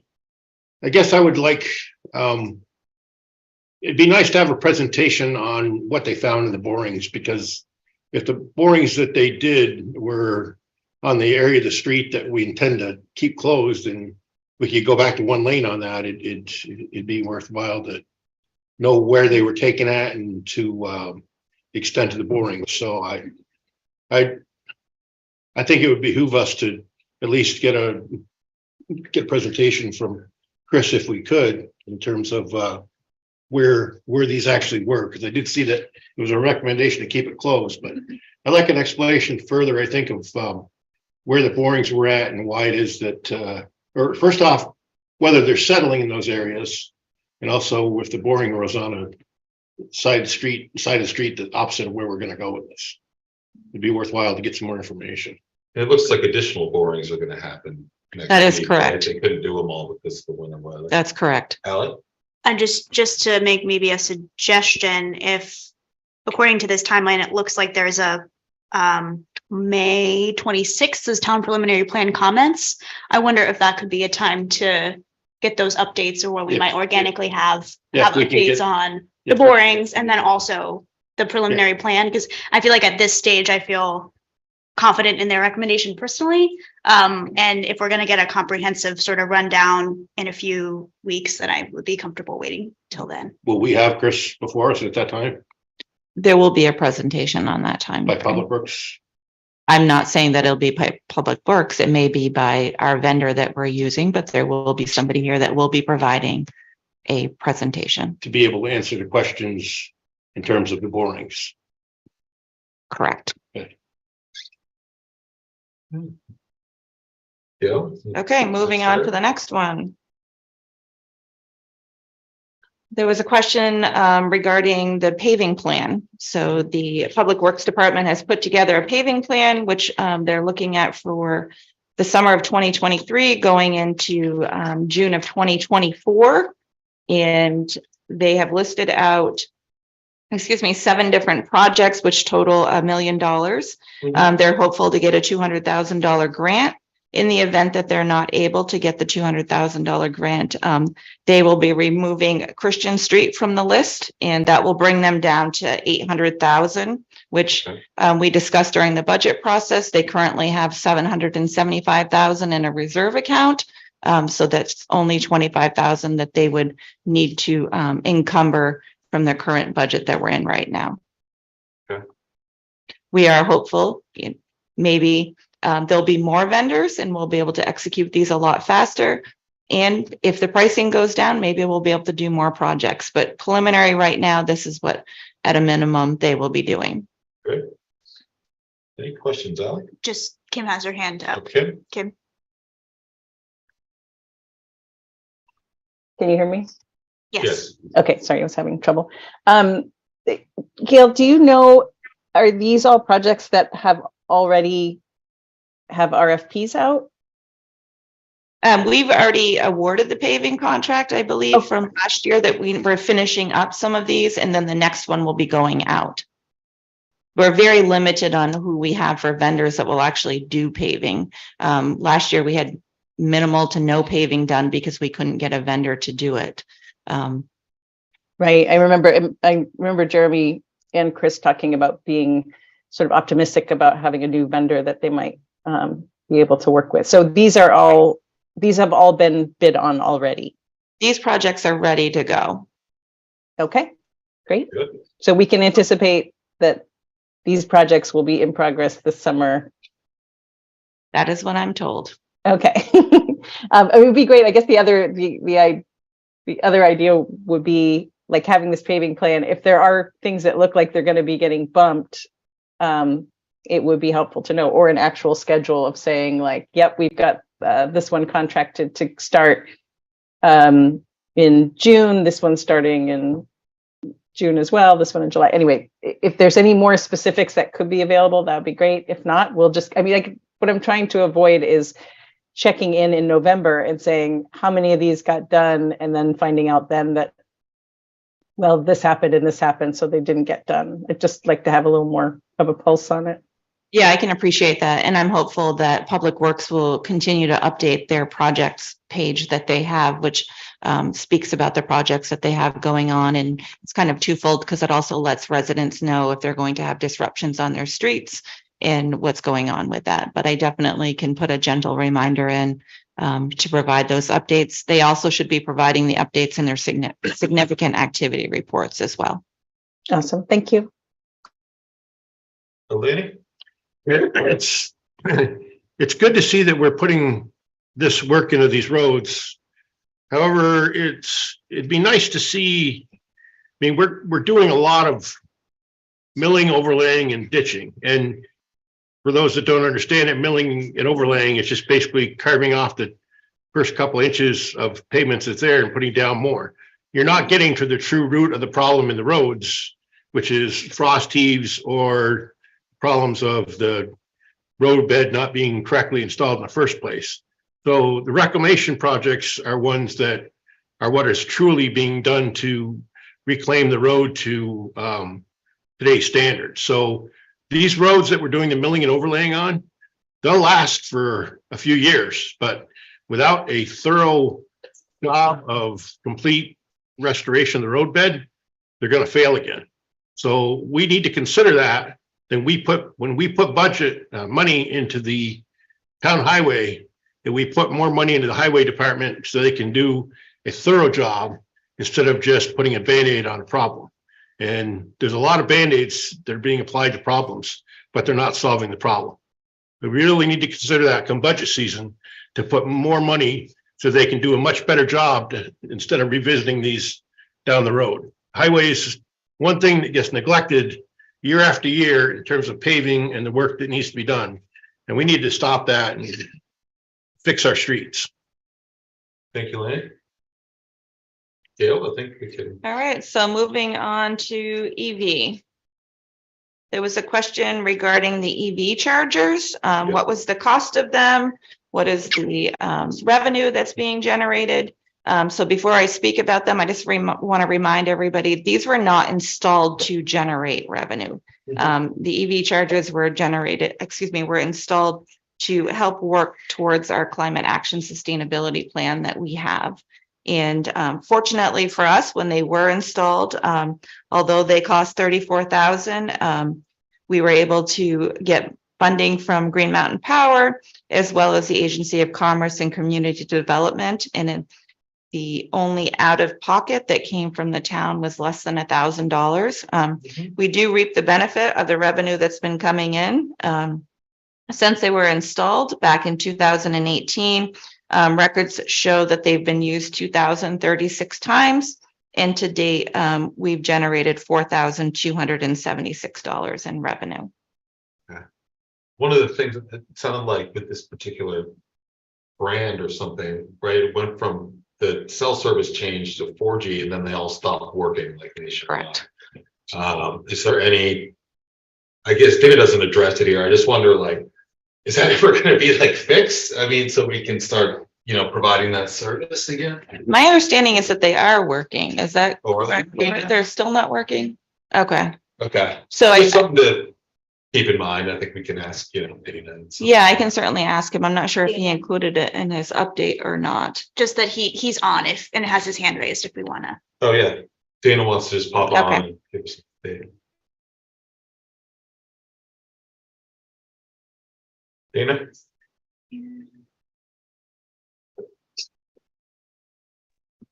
Hi.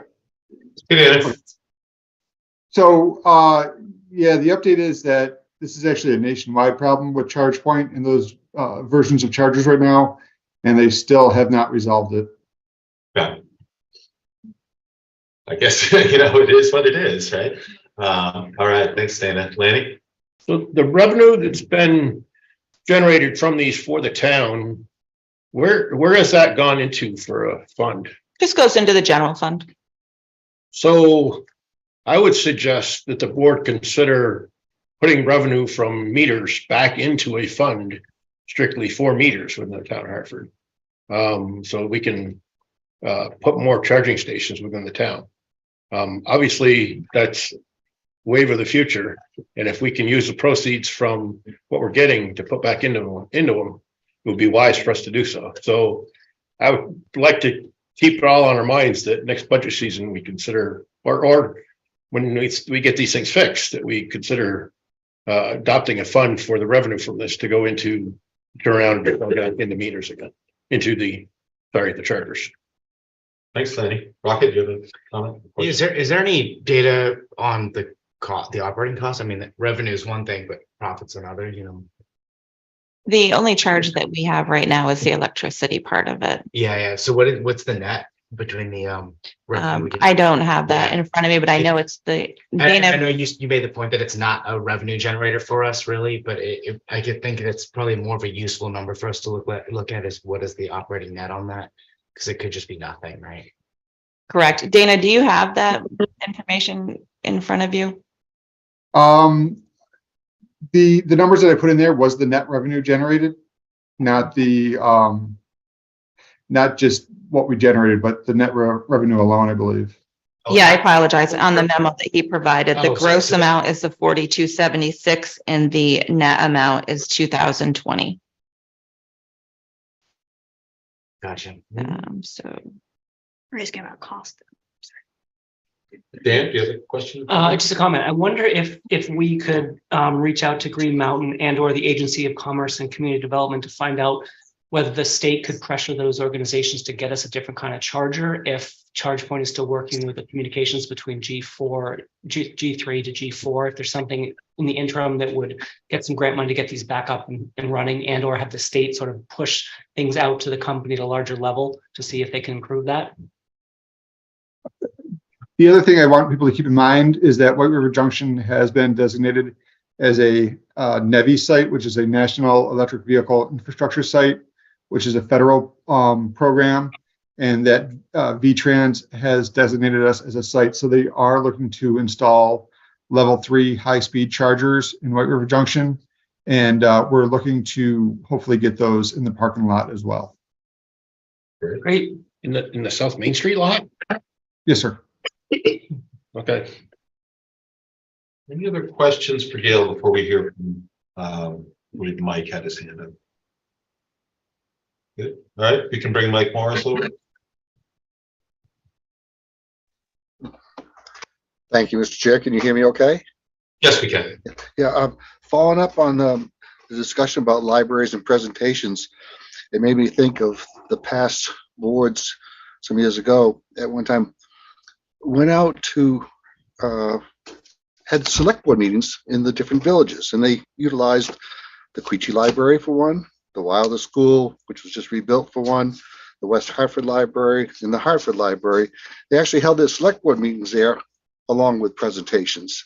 And that'd be following up on kind of what Kim was talking about, but a chance to get out to the villages a little bit for the select board, and a little more exposure, and maybe you might get some different people to come and visit the meetings. Yeah, I think that's a great idea, Mike, and we'll certainly, we'll try and get that to happen. I think that's great. I mean, they did it also with CATV, so. Yep. Thank you. Yeah, thank you, Mike. Okay, so board reports, motions, and ordinances. So the first is the acceptance of the revised TIP District FY 2022 annual report and certification. We have Lori here. Mike, thank you. We can take a break. So Lanny suggested we have a break before we get into this, and that's fine. It's 7:52. So why don't we come back at 8 o'clock? Everyone's okay with that? Or a few minutes before 8? Yeah, and then we'll wrap it up. yeah, We're we almost should there. we should be done in 15 minutes tops. Sure. Well, we have executive session. It always. I apologize. That should be pretty.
inadvertently, some calculations didn't get carried forward. And there were actually some formulas also on the form that we had that was presented to you back in February. This is just to bring that up to correct information, and just to let you know that none of the corrections alter prior decisions that you had made. If these changes just make it consistent with prior decisions that you may have had that affect expenditures as well as your debt obligations. So it's pretty straightforward. There is another step that does need to take place in addition to the presentation to the select board. Again, there is a certification form that is attached. I actually had it here. And you see that, and it just needs to be re-signed by the chair in order to indicate that it had been resubmitted on this date. Okay. And there were no changes on the certification requirements for the increment in the town assessor that were previously approved by the assessor and the second party reviewer, which is me. So. Okay, thank you, Lori. Any questions for Lori? Dan? I'll make a motion that we accept the revision of the TIF district fiscal year 2022 annual report and certification. I'll second the motion. Okay, we have a proposed motion. Should we stick with that language, or do we think that was okay? And we just It's oh, sorry. Does it matter? If we do Use the proposed motion. So can I rescind that and restate it? Sorry. Accept the modifications of the fiscal year 2022 TIF annual report in section 3 regarding debt information, in section 4 regarding TIF expenditures as presented and shown in the attachment. Revised TIF fiscal year 2022 annual report. Have the select board chair or other authorizing official sign the certification form. I'll second the motion. You have a second from Marion. Any discussion? Okay. All those in favor say aye. Aye. Opposed? Aye. Okay. And so next item is the skid steer award to vendor. Correct. So I'll be presenting that one as well. On January 19th, the board, you set forth your guidelines and selected your projects for ARPA funding. And this was one of the projects, was to purchase a skid steer and the attachments for the Parks and Recreation Department. As you can see in the packet that was provided, the Parks and Recreation Department has selected the one that they would like to purchase.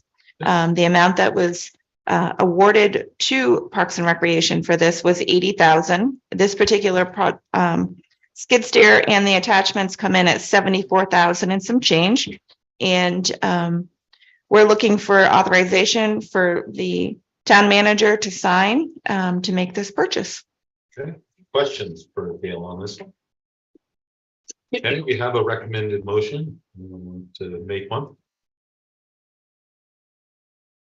Dan? Ali, go ahead and to authorize the town manager to sign for and purchase this Kubota skid steer through the Sourcewell contract as identified in the attached documents and invoice for $73,183.18. Include an additional 1-year extension of the orange protection plan for $1,250 for a total of $74,423.18.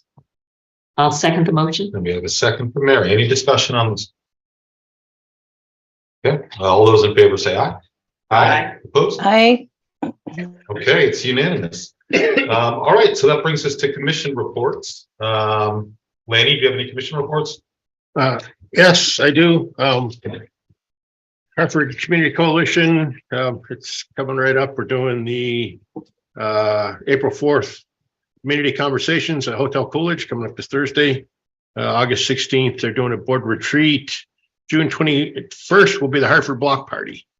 And that's all I have. Was the first one for the 4th or the 6th? 4th, I believe it was, isn't it? The 4th. What's it? No, I'm sorry, 6th. 6th, okay. Sorry, Thursday. All right, thank Sorry, you. how many dates mixed up? No, don't worry. Thursday. Rocket, any commission reports? Wait a minute. Oh, I will allow Ali to do the H board. Oh, She said she was going to. I will When you get- do that when we get to me. When it gets there. Yeah. Okay, yeah, that's great. You said you wanted to do Rocket, it, do you have any commission reports? Town and school meeting committee met just to wrap up. Next year, Ryan Skelza stepped down, and I just want to shout out his incredible leadership of that. He was just phenomenally organized and very, very devoted to his service on that committee. Thank you. Alan? Okay, I have a few. So Resilient Hartford.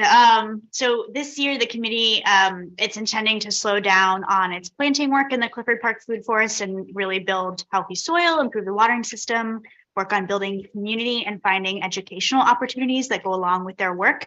So the Food Forest Subcommittee has formed these 5 teams: the water team, growing team, outreach team, infrastructure team, and fundraising team. This committee is very organized. And interested committee members can reach out to Matt Osborne if they'd like to volunteer to be part of one of those teams. And then they're also working on the Quechee Abenaki Garden and the Wilder School Food Forest Project, both of which are progressing very nicely. And the committee still has 2 openings, so encourage applications. Hartford Committee on Racial Equity and Inclusion, HCORI. In its most recent meeting, it reorganized its officers. Sarah Campbell remains the chair. Molly Armbrust was appointed vice chair. Pat Otilio remains clerk. And the school board had ratified the recently amended HCORI charge at its March 8th meeting. The select board previously did that as well. And the committee is discussing the idea of creating a resolution in honor of late HCORI and community member Ann Reynolds to honor her. So that might be coming before the board at some point.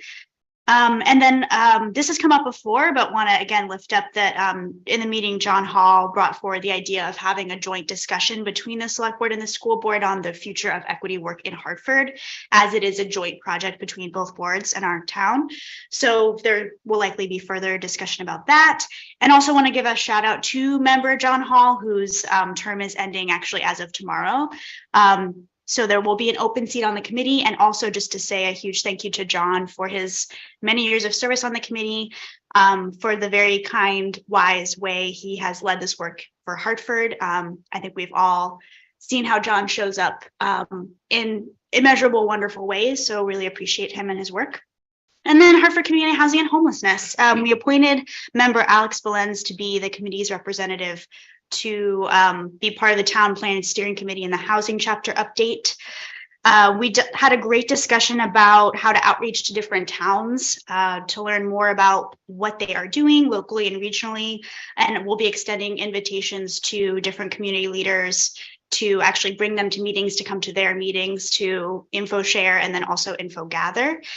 And then we had a really great discussion about the committee's areas of interest, potential scope of work to keep building on, and we'll be actually working to create a document that's basically becoming the committee's focus areas, next step, and work plan. So excited about that. Okay, thank you very much, Ann. Mary, do you have any? Hartford Parks and Recreation, this is from March 9th. That was the last time they met. Director Hausler passed out the results of a questionnaire taken about the commission's current athletic programs and activities for perusal and discussion. Citizens' comments included concerns regarding whether the ordinances of the town or that Parks and Recreation ordinances, which might be best used involving the cannabis and smoking in town parks. Leash laws, there were 2 issues about the leash laws. There's still some confusion. As the town may know, there is no animal control officers anymore as of last year. And the police are now the humane officers. In the past, health officers had been humane officers. And the discussion is about leash laws or lack of observing leash laws and enforcement, and what possible connection might be made with licensing dogs, because right now, more people, almost twice as many people have vaccinated their dogs as have licensed them. So they're trying to figure out is there something that can be done with the town clerk's office where they handle the licensing. And then 3 packets were handed out for reading prior to next month's meeting: the 2022 department goals and objectives, town master plan, goal strategies and action, also emergency action plan for the outdoor pool, and the risk management manual. Finally, there was some discussion over Emily Zanleone's request from the Hartford Community Coalition that Hartford could benefit from having a teen center or space. And could the commission look into this? And then Hartford Conservation Commission that met last night. Carolyn Hooper on the food forest at the Wilder School reports that a sketch has been made and Doug Heavysides is pursuing an available grant. Likely this project may start this summer. due to the way it's progressing. And so if everything falls in place, it will happen. The timber harvested Hurricane Forest has saved financial backing due to the gracious help from the gravel placed by DPW and the labor of the members of the Hartford Area Community Technology Center during cleanup. The savings have been placed in the conservation fund for now. The commission voted to award $250 to HACTC for compensation for their help. Announcements: trail work will need to be done at Hurricane Forest before trails can be open for bikes. Depending on mud season, it could possibly be as early as May, or otherwise it'll be June 1st. April 16th at VIII will be a discussion on invasive plants. April 29th is a vernal pool walk organized by Katie Mann with several leaders. That would be 10 to 12 noon. May 6th, of course, people may know that it's Green Up Day. And Matt Osborne could use a little extra help on the 3 days prior to that, if anybody is interested. May 20th, there's a bird walk in the town forest with Ted Levin, again, 10 to 12 noon. And June 21st, the Hartford Community Coalition Block Party.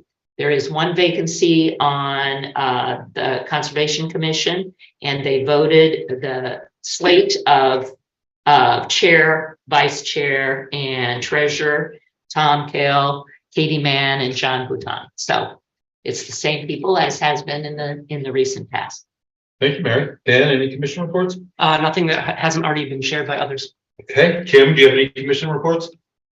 Yep. Let's see. The town manager search committee met both on March 23rd and March 30th. The 23rd, we established the chair and vice chair. It's Gabrielle, Luke, and Joe Major, and we're alternating the clerk position and taking turns taking minutes. We established the meeting schedule for the second and fourth Thursday of each month.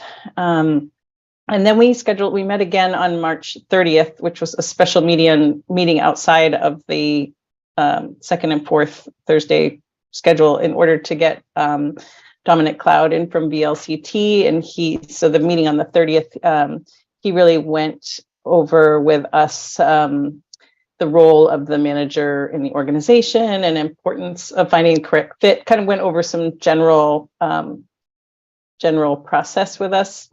But typically, so the next meeting will be April 13th, and those are the second and fourth Thursday of the month.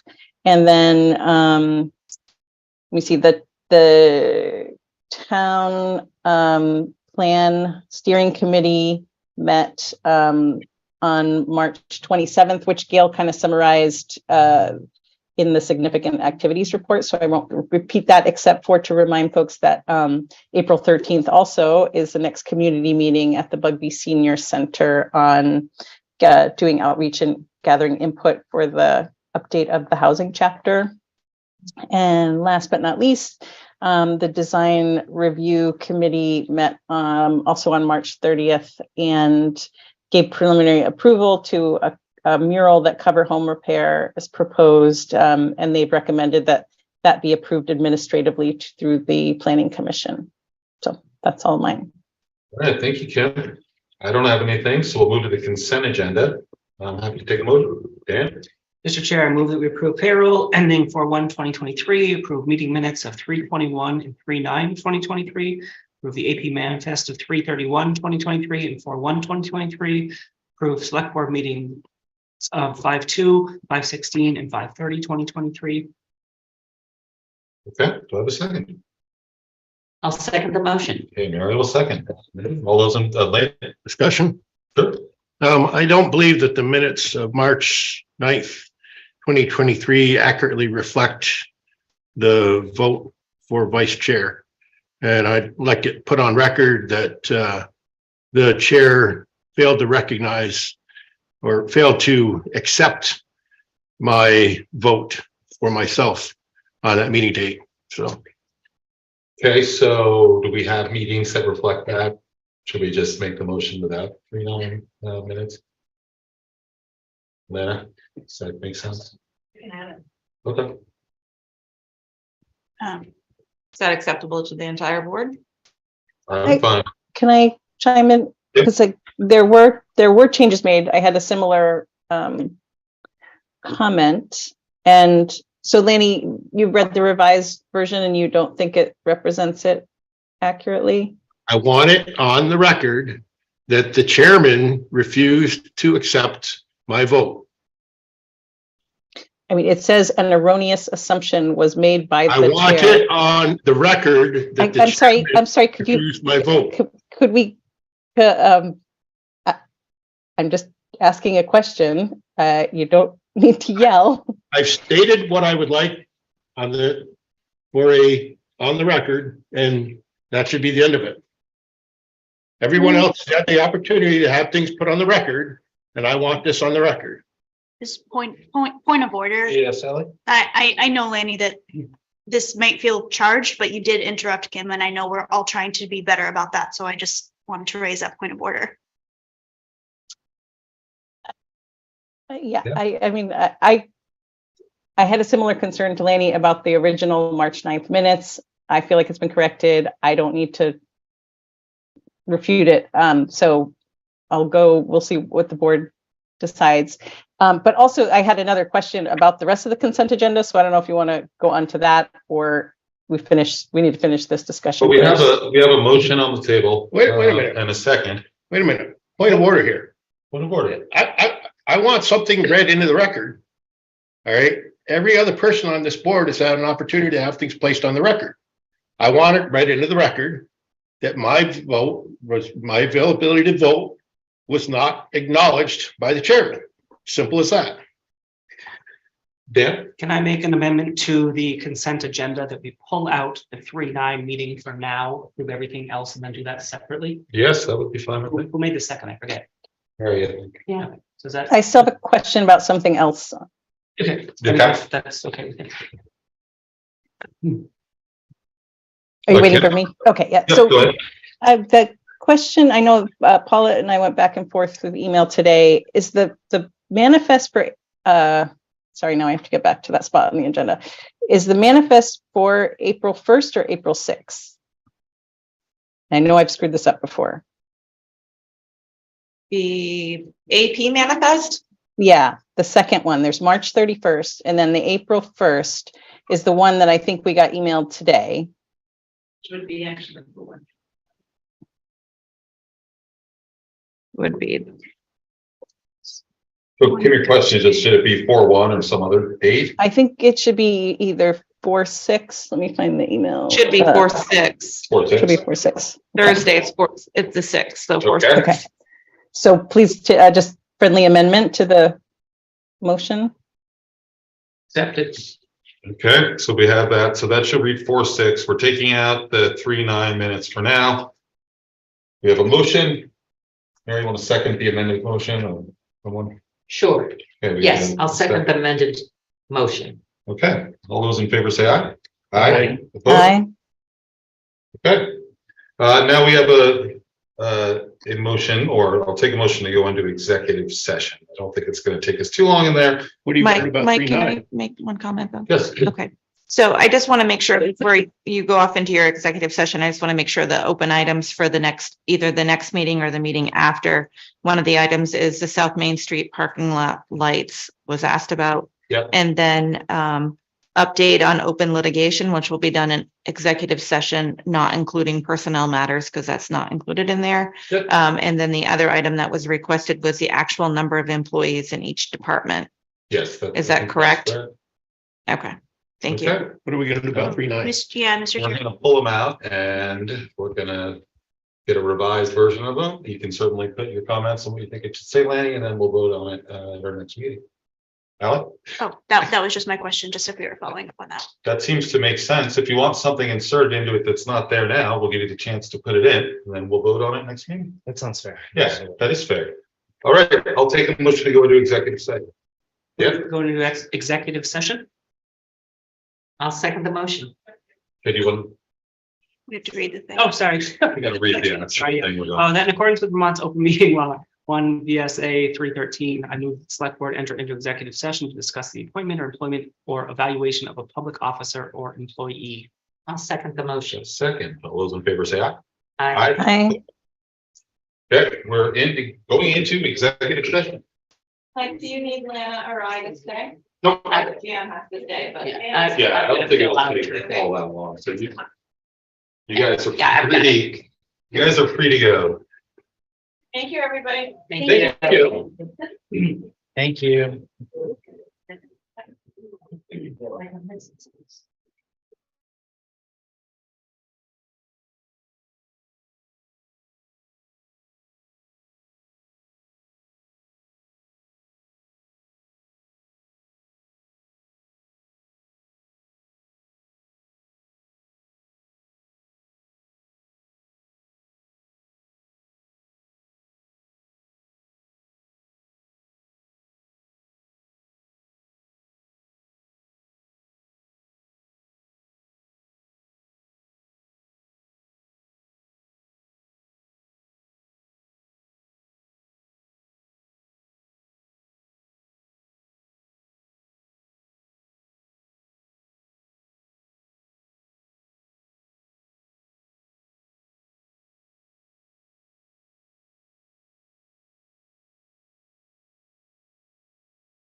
Dan, we ready? Get him on as a panelist. Okay, Chair, I'd like to make a motion to come out of executive session.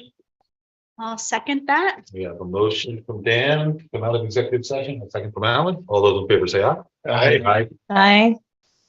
Okay, so that's unanimous, man. And then, since we made a decision in executive session, we need to we get in public session. Yes. We move to evaluate the acting town manager and acting assistant town manager in accordance with the agreement made with the select board and town charter. I'll second. It was second from Dan. All those in favor say aye. Aye. Aye. Aye. Aye. Discussion. Sure. Yeah, the decision was not made in executive session. We talked about it in executive session, and we're making the decision here. Thank you, Lanny, for clarification. I'll take a motion to adjourn. Make a motion. We didn't vote though. We did. We just did. We actually voted and then you discussion. Oh, okay. Did you vote though? No, that's okay. You want us to call it again? No, I thought I was going to get in discussion first to make sure that it was clarified that we did not make the vote in executive session. We made the vote here. Yep, and you just made that. Thank you. We have someone's moved to adjourn. Do I have someone? I'll second. All right. All those in favor say aye. Aye. Aye. Aye. Tim, if you're still on that packet, it's here at the desk on the Rosenberg's rules, and I think Randy was also going to email it to you. $15 just one.